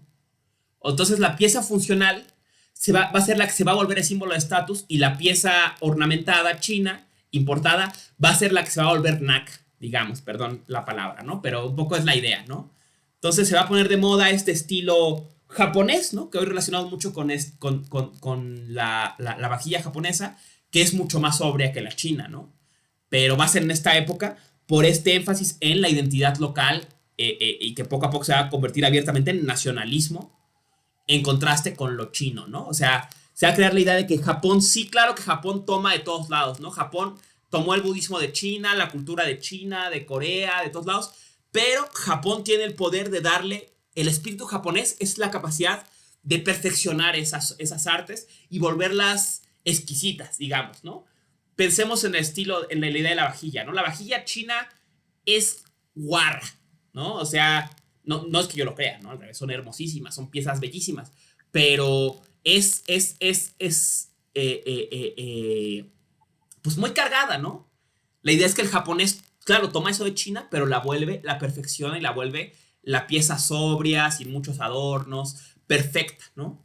Incluso se va a poner de moda en la aristocracia japonesa, ¿no? Tener vajillas viejas, ¿no? Vajillas viejas que se arreglan bellamente, ¿no? Esta práctica famosa del wabi sabi, ¿no? De la sencilleza, ¿no? Este gusto del wabi sabi se va a poner muy de moda en esta época del Tokugawa, ¿no? En que, por ejemplo, se va a tomar vajillas viejas e incluso rotas, y esas rupturas se van a componer muchas veces con oro, ¿no? Entonces imagínense una vajilla rota que tiene la ruptura, en vez de que sea plastiloca, como en el caso de las mexicanas, no, oro, ¿no? Para enfatizar, ¿no? O sea, no sé si esto les ayuda a pintar un retrato intelectual del gusto estético de esta época, ¿no? Y de esta constante nostalgia por un pasado idealizado, ¿no? Eh, eh, Cierre para todos, también para otros países asiáticos, ¿no? Porque básicamente cerrarse a Occidente era en buena medida cerrarse a China, ¿no? También saben ustedes lo que está pasando en China en este momento, ¿no? Estamos en las vísperas de las guerras del opio, ¿no? Entonces, y del control colonial sobre toda Asia, ¿no? Entonces, Japón se cierra totalmente, exceptuando a Holanda, ¿no? Bueno, claro, se ha dicho mucho, o sea, se suele contar así la historia, pero pues, todo el mundo sabe que no fue un cierre total, total, total. O sea, no es que dijeras, los japoneses no tenían idea de qué estaba pasando. Tenían contactos con los holandeses, había contactos esporádicos con otra gente, pero el grueso del comercio y el intercambio cultural se paró durante todo el periodo Tokugawa o durante prácticamente todo, ¿no? Esto llega a su fin en 1853, cuando se presentan los llamados barcos negros a la costa de Edo, que son, bueno, acorazados con el comodoro Matthew Perry al frente, ¿no? Matthew Perry, el comodoro Matthew Perry viene de Estados Unidos a imponer por la buena a Japón un tratado de libre comercio, ¿no? Obviamente, bueno, amenazando militarmente la capital de Edo, ¿no? Y con la amenaza de regresar con refuerzos, ¿no? Esto trastoca completamente el Japón, abre un amplio debate sobre si se debe negociar con los occidentales o no, si se debe abrir o no, si es posible resistir a su amenaza militar o no. Y a los pocos años regresa Matthew Perry cumpliendo su amenaza, ¿no? Con más acorazados a la costa de Edo, y se fuerza la firma del tratado de Kanagawa, creo que es el tratado, en que Japón establece una relación de comercio con Estados Unidos, ¿no? En el transcurso de ese año, Japón es forzado a firmar este tratado no solamente con Estados Unidos, sino con Inglaterra, con Francia, con las demás naciones coloniales del tiempo. Y en un dato curioso, siguiendo con los datos curiosos del día de hoy, ¿no?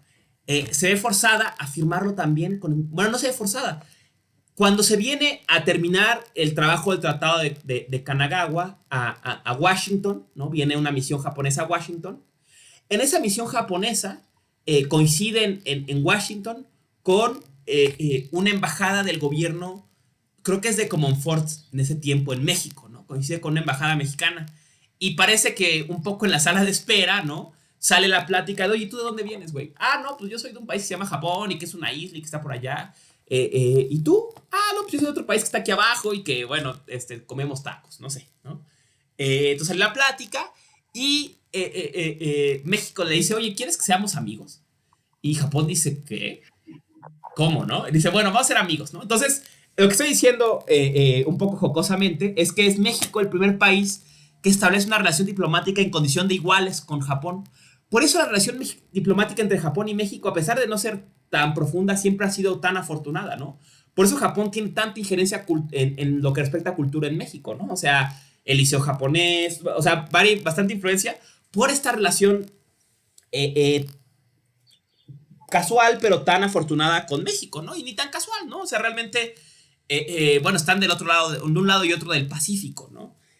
No es de sorprenderse que tengan una relación importante, ¿no? Está más cerca Japón de México que de España, sin duda, ¿no? Que de Inglaterra.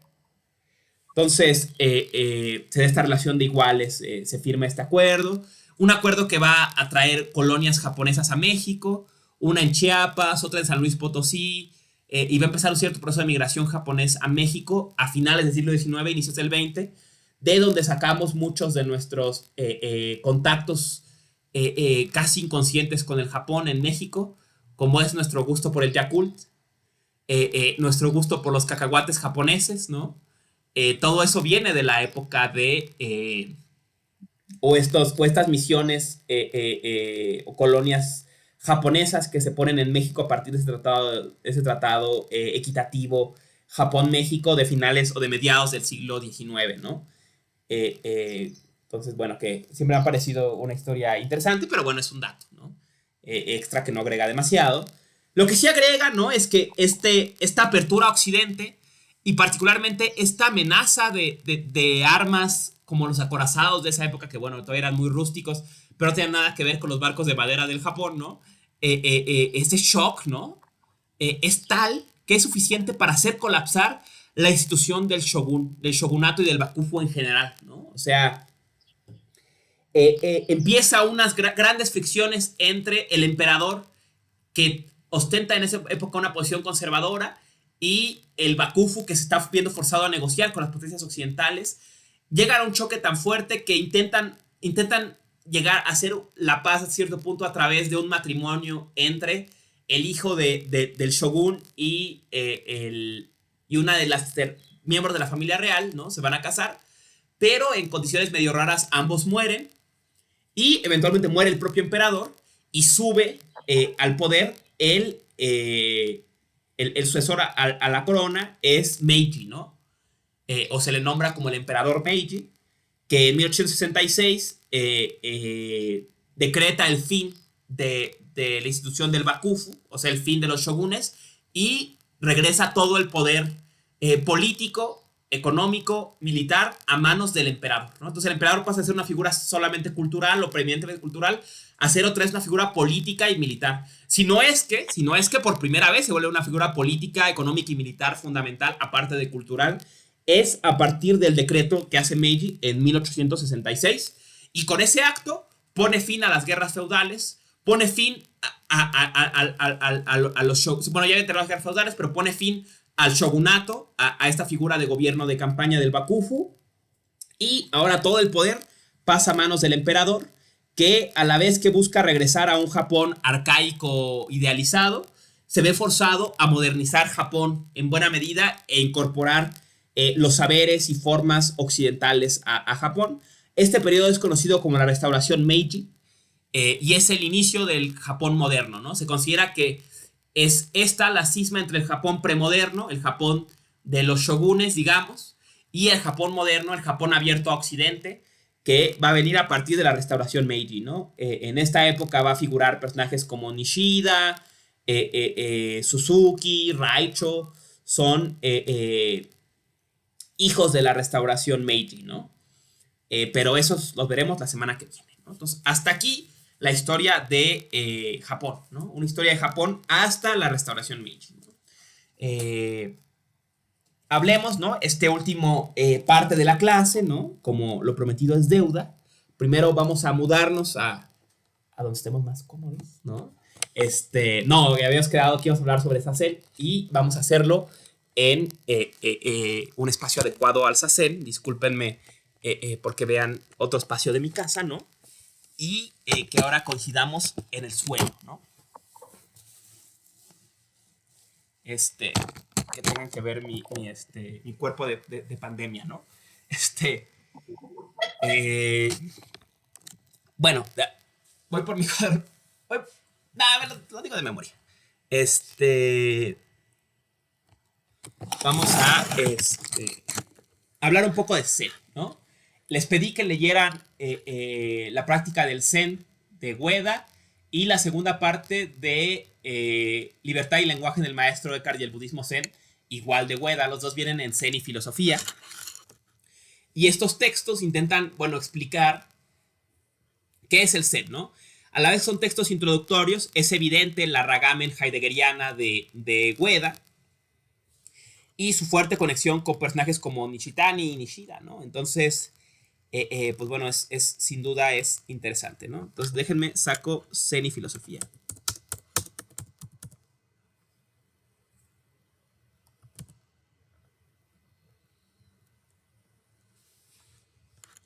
Aquí está, Zen y filosofía de Ueda. Dice Ueda, ¿no? Un poco en un tono muy budista, ¿no? ¿Qué es el Zen? ¿No?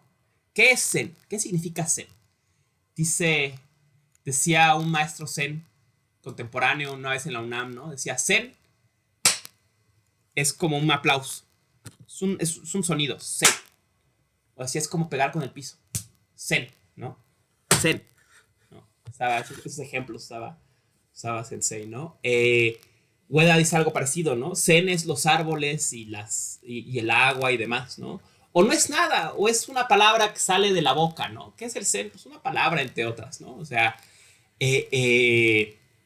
hay quien pone Zen con mayúscula, hay quien lo pone con minúscula, apelando a este no apego a la propia idea del Zen, ¿no? Dicho en sentido intelectual occidental, digamos, histórico, Zen es el nombre chino que se le da a una tradición o a una componente del budismo, que es el budismo del dhyana, ¿no? O el budismo en la India, el budismo Chan en China y Zen en Japón, ¿no? Básicamente el budismo de la concentración o de los estados mentales concentrados, ¿no? En otros términos, un budismo enfocado en la concentración es el Zen, es un budismo en la concentración, ¿no? Y con ello, pues es un budismo que va a dar énfasis a las prácticas que tengan que ver con la concentración, ¿no? Obviamente, sobre el estudio, incluso tal vez sobre los grandes rituales, sobre la lectura de los sutras. Lo importante va a ser la concentración, ¿no? Hay dos grandes escuelas de Zen en Japón. El Zen Soto, en que posicionamos a Dogen, y el Zen Rinzai, que es el Zen heredero de Rinzai, que es la forma japonesa de referirse al Linchi, ¿no? Entonces, el Zen de Linchi o Rinzai y el Zen de Dogen, ¿no? Que es el Zen Soto. Estas dos escuelas se van a caracterizar por sus diferencias más que sustantivas, son diferencias de énfasis, ¿no? El Zen Soto de Dogen va a poner un gran énfasis en el Zazen, o sea, en la meditación sentados frente a la pared. Mientras que el Zen Rinzai va a mantener, claro, la idea de la meditación, pero va a poner un gran énfasis en el koan. ¿Qué es todas estas cosas? Vamos a hablar de algunos términos, ¿no?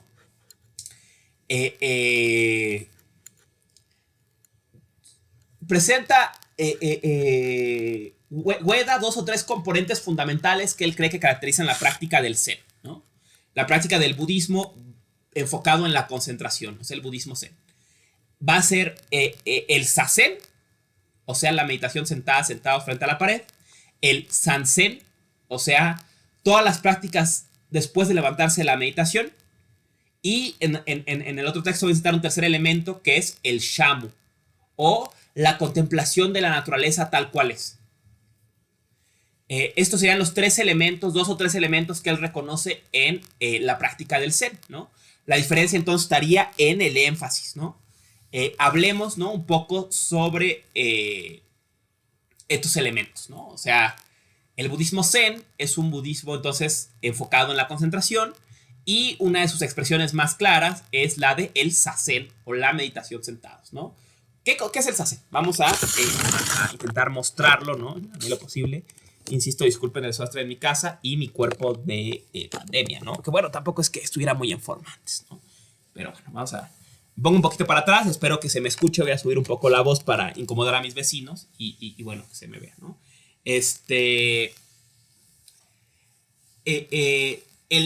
La invitación al Zazen, un texto de Dogen, unos primeros textos al regresar de China, describe cómo se debe practicar la meditación frente a la pared, ¿no? Y básicamente Dogen propugna por una forma de meditación que se diferencia de otras formas de meditación típicas en la India por ser extremadamente sencilla. Un énfasis en la sencillez, ¿no? En la naturalidad y la sencillez, ¿no? O sea, no tiene posiciones muy sofisticadas, no hay visualizaciones mientras se medita, ni siquiera se cuentan las respiraciones, ni se imagina que sale una burbuja del ombligo, ni mil cosas, ¿no? La idea es una meditación muy, muy, muy sencilla, ¿no? Pero claro, lo sencillo es difícil, ¿no? También. Entonces, ¿no? La escribe de la siguiente forma. Empecemos por la descripción de Dogen, ¿no? Dice, hay que sentarse en un estero, ¿no? O sea, digo, no es pero en un colchoncito, ¿no? Aquí está mi colchoncito, ¿no?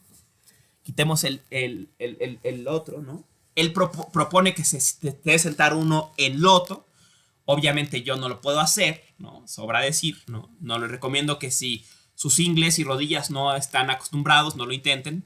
No es necesario ni ayuda en mucho, pero, o sea, si están acostumbrados, supuestamente es muy cómodo, pero yo estoy acostumbrado, ¿no? Entonces sería poniendo un pie sobre acá y el otro pie idealmente saldría por acá e iría aquí. Obviamente no lo puedo hacer, ¿no? La otra posición es medio loto, más o menos así, obviamente medio chafa. Luego está la posición, creo que ya la posición birmana, esta, que es como loto, pero con los dos pies enfrente. Básicamente decía en los maestros, la idea es que crees una especie de tripié, ¿no? Entre tus rodillas y tus nalgas, ¿no? La idea es que esta posición haga que cómodamente descanse tu peso sobre el piso sin que te canses mucho, mucho, ¿no? Ahora, la otra opción es sentarse en una especie de seiza o posición japonesa, ¿no? El seiza es así, ¿no? La posición japonesa de reuniones, ¿no? O formal, en que uno se sienta, ¿no? Uno se sienta sobre los talones, ¿no? Esta posición se utiliza en negocios, en rituales, e incluso se utiliza a veces, por ejemplo, en las artes marciales como castigo, ¿no?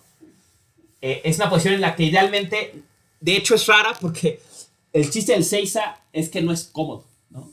Y como no es cómodo, o sea, como de algún modo requiere un esfuerzo y duelen las piernas, te fuerza a estar atento, ¿no? Yo pensaría que si muchas reuniones se hicieran en seiza, la gente intentaría que fueran más rápidas y expeditas, ¿no? Pero bueno, no, para no atormentarnos mucho, nos sentamos con las... Otra opción es sentarse con las rodillas, la que yo recomiendo, ¿no? 2 rodillas sobre el piso y las nalgas sobre un cojincito, ¿no? O sea, para crear este tripié, ¿no? Aquí ven claramente el tripié, ¿no? No hay mucha profundidad en el tema. La idea simplemente es que se distribuye el peso adecuadamente para que no te canses, ¿no? Después de eso, ¿no? Adopta una práctica típica de la India, que son los mudras, ¿no? Los mudras son las posiciones en las manos, ¿no? Así y así y así, ¿no? No estoy echando el placazo, ¿no? Son las posiciones, ¿no? La idea es que esas posiciones sirven para que fluya la energía del cuerpo energético a través de los dedos, ¿no? Hay una idea de que la energía del cuerpo, ¿no? Se proyecta al mundo a través de las manos o los dedos, ¿no? Entonces está así, está volcada al mundo, ¿no? Los mudras buscan regresarla, ¿no? O sea, como que fluya, como cerrar el circuito, digamos, ¿no? En el Zazen se utiliza el mudra universal, ¿no? En que se pone una mano, se pone la otra y los otros 2 dedos se juntan. Decía un monje, un practicante de budismo de México, ¿no? Decía, imagínate que detienes un papel de China entre los dedos, ¿no? O sea, están tocándose, pero apenas lo estás sosteniendo entre los 2 dedos, ¿no? Entonces, bueno, mudra universal, ¿no? Creo que hay una de preferencia de las manos, pero bueno, da igual, básicamente, ¿no? Debe quedar a la altura del ombligo, ¿no? Cómodamente, ¿no? Porque la idea es que sea una posición cómoda, ¿no? Hay quien incluso lo hace en una silla, la llamada posición egipcia. Se puede también, ¿no? Pero con un énfasis en lo que sigue, ¿no? Después de esa posición, dice Dogen, se debe enderezar la columna, ¿no? Me han dicho, imagínate que te veas una cuerda aquí, ¿no? Y te jalan así, de esa cuerdita, y entonces te dejan caer una vértebra sobre otra. Que tu columna recta, ¿no? Eso es muy importante porque favorece la respiración y por motivos menos obvios, los que hablaremos ahorita, ¿no? Luego se debe pegar la lengua al paladar, ¿no? Igual creando una especie de idea de cierre de circuito, ¿no? Pensamos también, decía el cuerpo energético, de que la lengua proyecta energía al mundo, ¿no? Y entonces, como pegamos la lengua, cerramos el circuito, ¿no? Luego se entrecierran los ojos. La idea es, dice Dogen, que no estén ni cerrados ni abiertos, ¿no?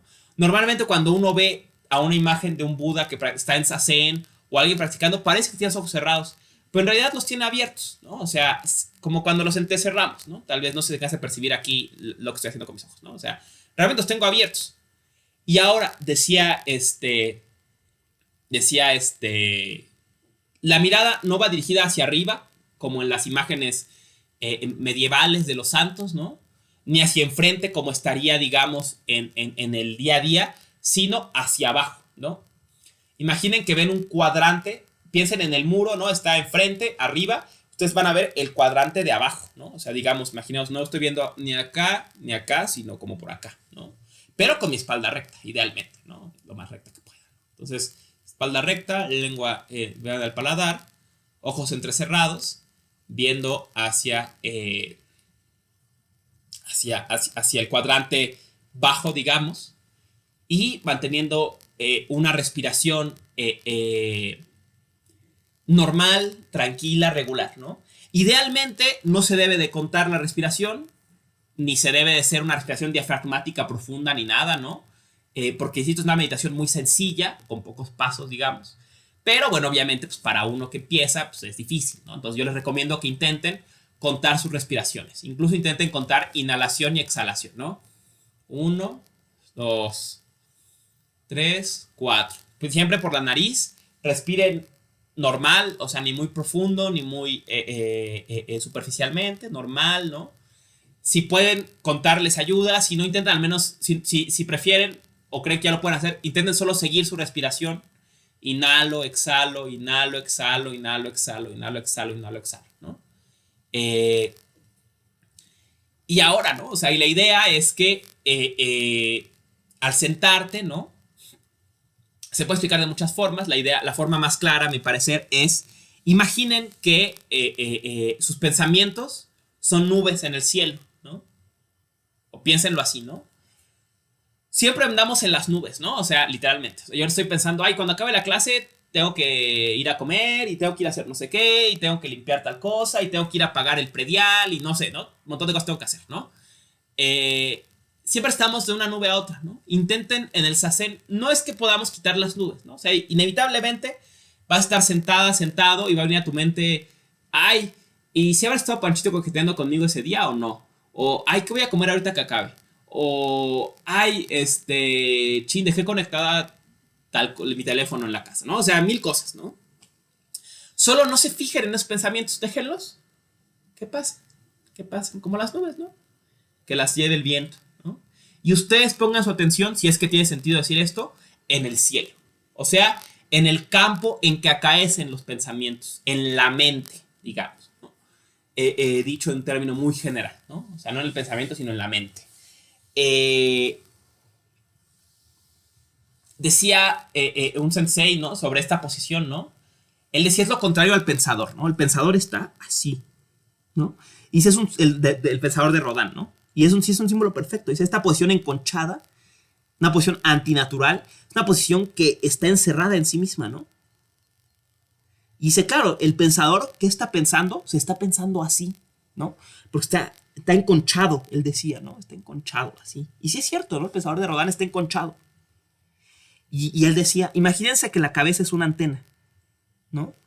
Si una antena está al nivel del Valle de México, pues agarra un chorro de interferencia, ¿no? Entonces aquí hay un montón de interferencia.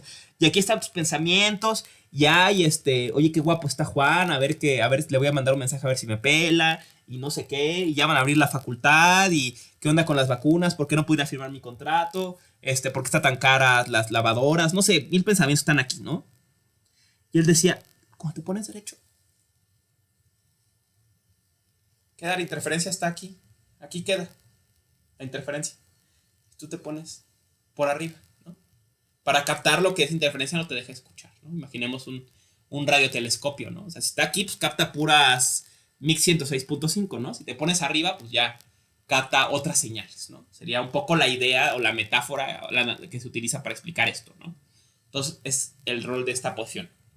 Ahora, el tema de las posiciones es importante, ¿no? Porque en el Zen, particularmente en el Zen de Dogen, hay un componente psicofísico muy importante, ¿no? La idea del cuerpo-mente caído, ¿no? O sea, que hay una conexión entre el cuerpo-mente, ¿no? O sea, que una disposición física particular abre estados mentales que otras disposiciones no, ¿no? Entonces, Acomodas tiene su rol. Además de eso, dice Ueda, ¿no? En la práctica del Zen, que el Zazen, la meditación sentado frente a la pared, tiene un componente de homocéntrico, ¿no? O sea, ¿qué caracteriza al ser humano?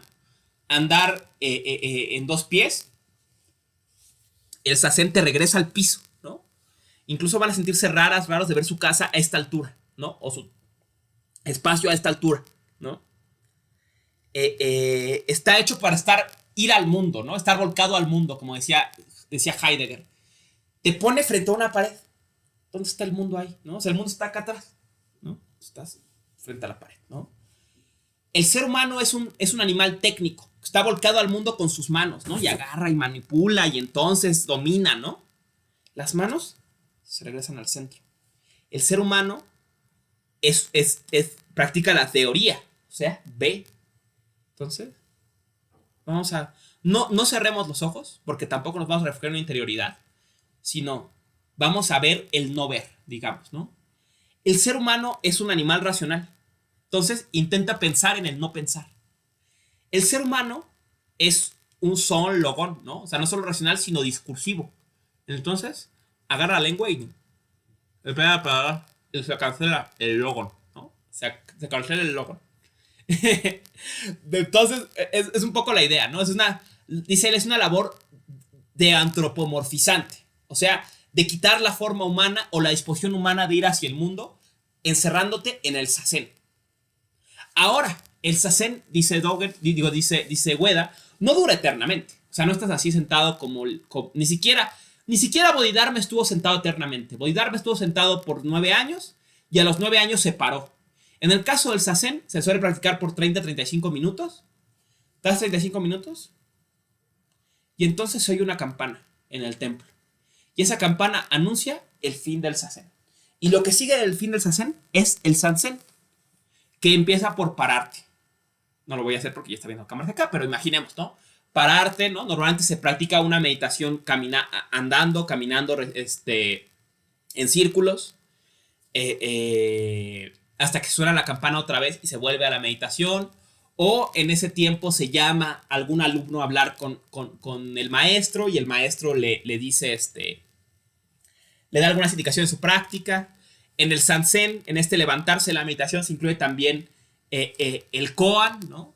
El koan es una formulación misteriosa, digamos, o enigmática, que está pensada para poner un signo de interrogación en nuestra comprensión cotidiana del mundo, ¿no? Típicos como cuál es el sonido que hace una mano, ¿no? O si un árbol cae en medio del bosque hace ruido, que son del maestro de Hakuin, ¿no? Hakuin escribe esos textos, muchos de ellos extraídos de otro formato literario del Zen, que es el mondo, o el diálogo entre maestros y alumnos, ¿no? O sea, por ejemplo, el que recuerdan el diálogo que vimos de Bodhidharma con el emperador Hu, es un típico mondo, ¿no? O sea, un diálogo entre maestros y alumnos en que expresan algún tipo de contenido de la verdad del Zen, ¿no?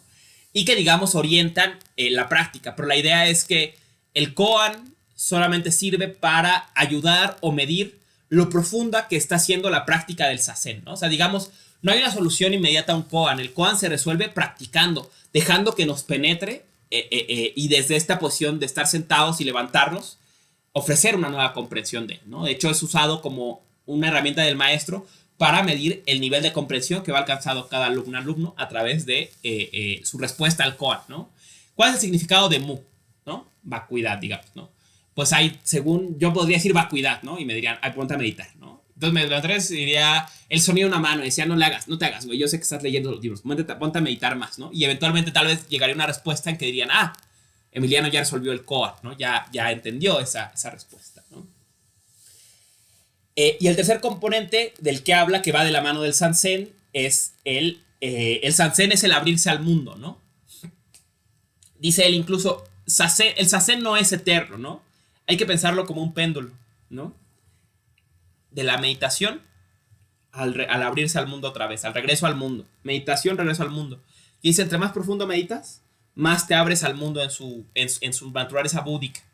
Y entre más te abres al mundo, más profunda es tu meditación, ¿no? Y es como un péndulo. El Zazen no es apagarse, anularse, sino es movimiento oscilatorio entre el ser y la nada, digamos, entre el ente y la nada, entre el mundo cotidiano y entre los pensamientos y la mente, digamos, en otros términos, entre el cielo y las nubes, ¿no?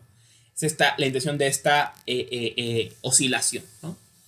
Rematemos, pues, en los últimos minutos de clase, ¿no? Que ya se extendió un poco más de lo que yo hubiera querido, ¿no? Con la fábula del buey y el boyero, ¿no? Este episodio que nos muestra Ueda, ¿no? En Zen y filosofía, ¿no? Entonces,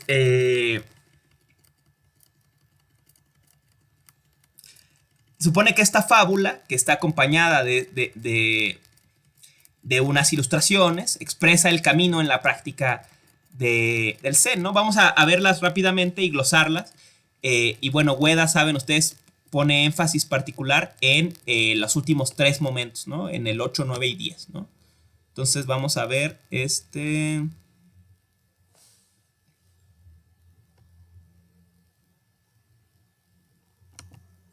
Ahí está, perfecto, ¿no? Entonces, está la fábula. Primer momento, en busca del buey, ¿no? Entonces, el buey puede interpretarse como la mente, el despertar, la iluminación, la naturaleza búdica, ¿no? Entonces, Uno empieza como un boyero, ¿no? Aquí vemos la imagen, ¿no? Enmarcada en este círculo, buscando algo, ¿no? Algo estás buscando, ¿no? Halladas las huellas del buey, ¿no? Entonces, la práctica en un momento empieza a darnos señas de hacia dónde, ¿no? Hallar la seña, ¿no? Tercer momento, al encuentro del buey, ¿no? Al encuentro de la mente, digamos. Cuarto, la captura del buey, ¿no? Quinto, la doma del buey, ¿no? Digamos, la domar la conciencia. El retorno a casa a lomos del buey, ¿no? El regreso a la cotidianidad, digamos, a lomos del buey. Luego el momento 7 se empieza a poner interesante, ¿no? Olvidando el buey, solo queda el boyero, ¿no? O sea, romper esta dualidad, podríamos decir, entre el buey y el boyero, ¿no? Y ahora viene lo interesante, ¿no? El momento 8. Completo olvido del buey y el boyero, ¿no? Dice Ueda, este momento 8, después de la no dualidad, simboliza el sasen, ¿no? Y piensen, vean la bella que es la ilustración, ¿no? O sea, es el marco, digamos, donde ha acontecido la historia, ahora vacío. Y si lo piensan en términos heideggerianos, ese marco nos era invisible, ¿no? Ese trasfondo, este espacio de acontecimiento donde pasó toda la historia, se sustraía para que la historia se mostrara. El sasen nos confronta con el cielo y no con las nubes, con el papel y no con la imagen, ¿no? Y nos abre al momento 9, ¿no? El regreso al fondo y al origen, ¿no? Que es el cerezo junto al río, ¿no? El cerezo que florece junto al río, ¿no? El regreso a la naturalidad de las cosas, ¿no? Al shamu, al lenguaje de la naturaleza, dice el Zen, ¿no? Y por eso es tan importante las prácticas como la jardinería en el Zen, ¿no? Porque se regresa a la naturaleza. La naturaleza sería... tendría un lenguaje que mostraría la propia budeidad, ¿no? La naturaleza de Buda, ¿no? Y eventualmente está entrada en el mercado con las manos abiertas, ¿no? Que es el Sanzen, según Ueda, ¿no? El regreso al mundo, al diálogo con los otros. Y además, yo siempre he llamado la atención de este momento, cómo es un regreso transformado, ¿no? O sea, el boyero del capítulo 7 no es el mismo personaje que aparece en el 10. Es otra persona, ¿no? Es una persona transformada que ahora vuelve al mercado, a donde están los otros, a entrar en contacto con él. Claro, dice Ueda, ¿no? No es un proceso lineal, ¿no? En que primero meditas, luego ves la naturaleza y finalmente vas al mercado. Sino es un proceso cíclico, ¿no? Una oscilación, ¿no? Del sasen al shamu al sanzen. Del sasen al shamu al sanzen, ¿no? Estos 3 momentos, ¿no? En fin, ¿no? Dejemos pues la cuestión. Para rematar la clase de hoy, 2 cuestiones, ¿no? Primero, su tarea, ¿no? 2 tareas que les quedan pendientes, ¿no? Una, háganse un rato en esta semana, ¿no? Para dedicarle al menos 15, 20 minutos a hacer sasen. No es esto proselitismo ni ciencia al budismo, ¿no? Yo mismo no me identifico como practicante de Zen, ¿no? Ni como nada, ¿no? Pero simplemente vamos a pararnos en esa experiencia para ver desde dónde hablaron nuestras pensadoras y nuestros pensadores, ¿no? Que hablaron desde el sasen, desde esta meditación, ¿no? Intentémoslo y a ver qué horizonte de experiencia nos abre, ¿no? O sea, si estás haciendo fenomenología hermenéutica, pues solo desde la experiencia puedo hacer sentido de esa experiencia, ¿no? Entonces, abrámonos a una experiencia diferente e intenten darle 15, 20 minutos a hacer sasen una vez a la semana. Con que lo hagan una vez y me cuentan sus impresiones, ¿no? ¿Qué les pareció? Si necesitan más guías, la mía tal vez no fue la idónea. En YouTube abundan, ¿no? Pero intenten hacer sasen, la meditación propia del Zen, que es la más sencilla, ¿no? A ver cómo se siente, porque era la que hacía Nishida, era la que hacía Dogen, ¿no? Era la que hacía Hakuin, ¿no? Para tener un lazo hermenéutico con esos pensadores, ¿no? Y por otro lado, próxima clase, vamos a ver textos de Dogen, ¿no? Vamos a leer textos de una compilación que tiene Dogen que se llama el Shobogenzo, que es tal vez su obra magna, ¿no? Que compila varios textos, discursos que dicta frente a sus discípulos, ¿no? Y vamos a revisar Busho o la naturaleza de Buda. Vamos a revisar Uji o For the Time Being se llama en la versión en inglés. Y el Genjo Koan, ¿no? Esos tres. Vamos a comentar más, pero me gustaría que leyeran Busho, Busho, sobre la naturaleza de Buda, que leyeran Uji, For the Time Being, se llama en el inglés, y el Genjo Koan, ¿no? El Genjo Koan. Entonces, esos tres textos les pido que lean para la sesión que viene, y vamos a ver a Dogen y un poco de filosofía, de historia contemporánea del Japón, moderna del Japón, para la siguiente sesión entrar de lleno con indagación del bien de Nishida, ¿no? Entonces, muchas gracias, colegas que siguen la clase a través de YouTube. Termino la transmisión y me quedo un momento aquí en el Jitsi por si alguien tiene más preguntas y comentarios.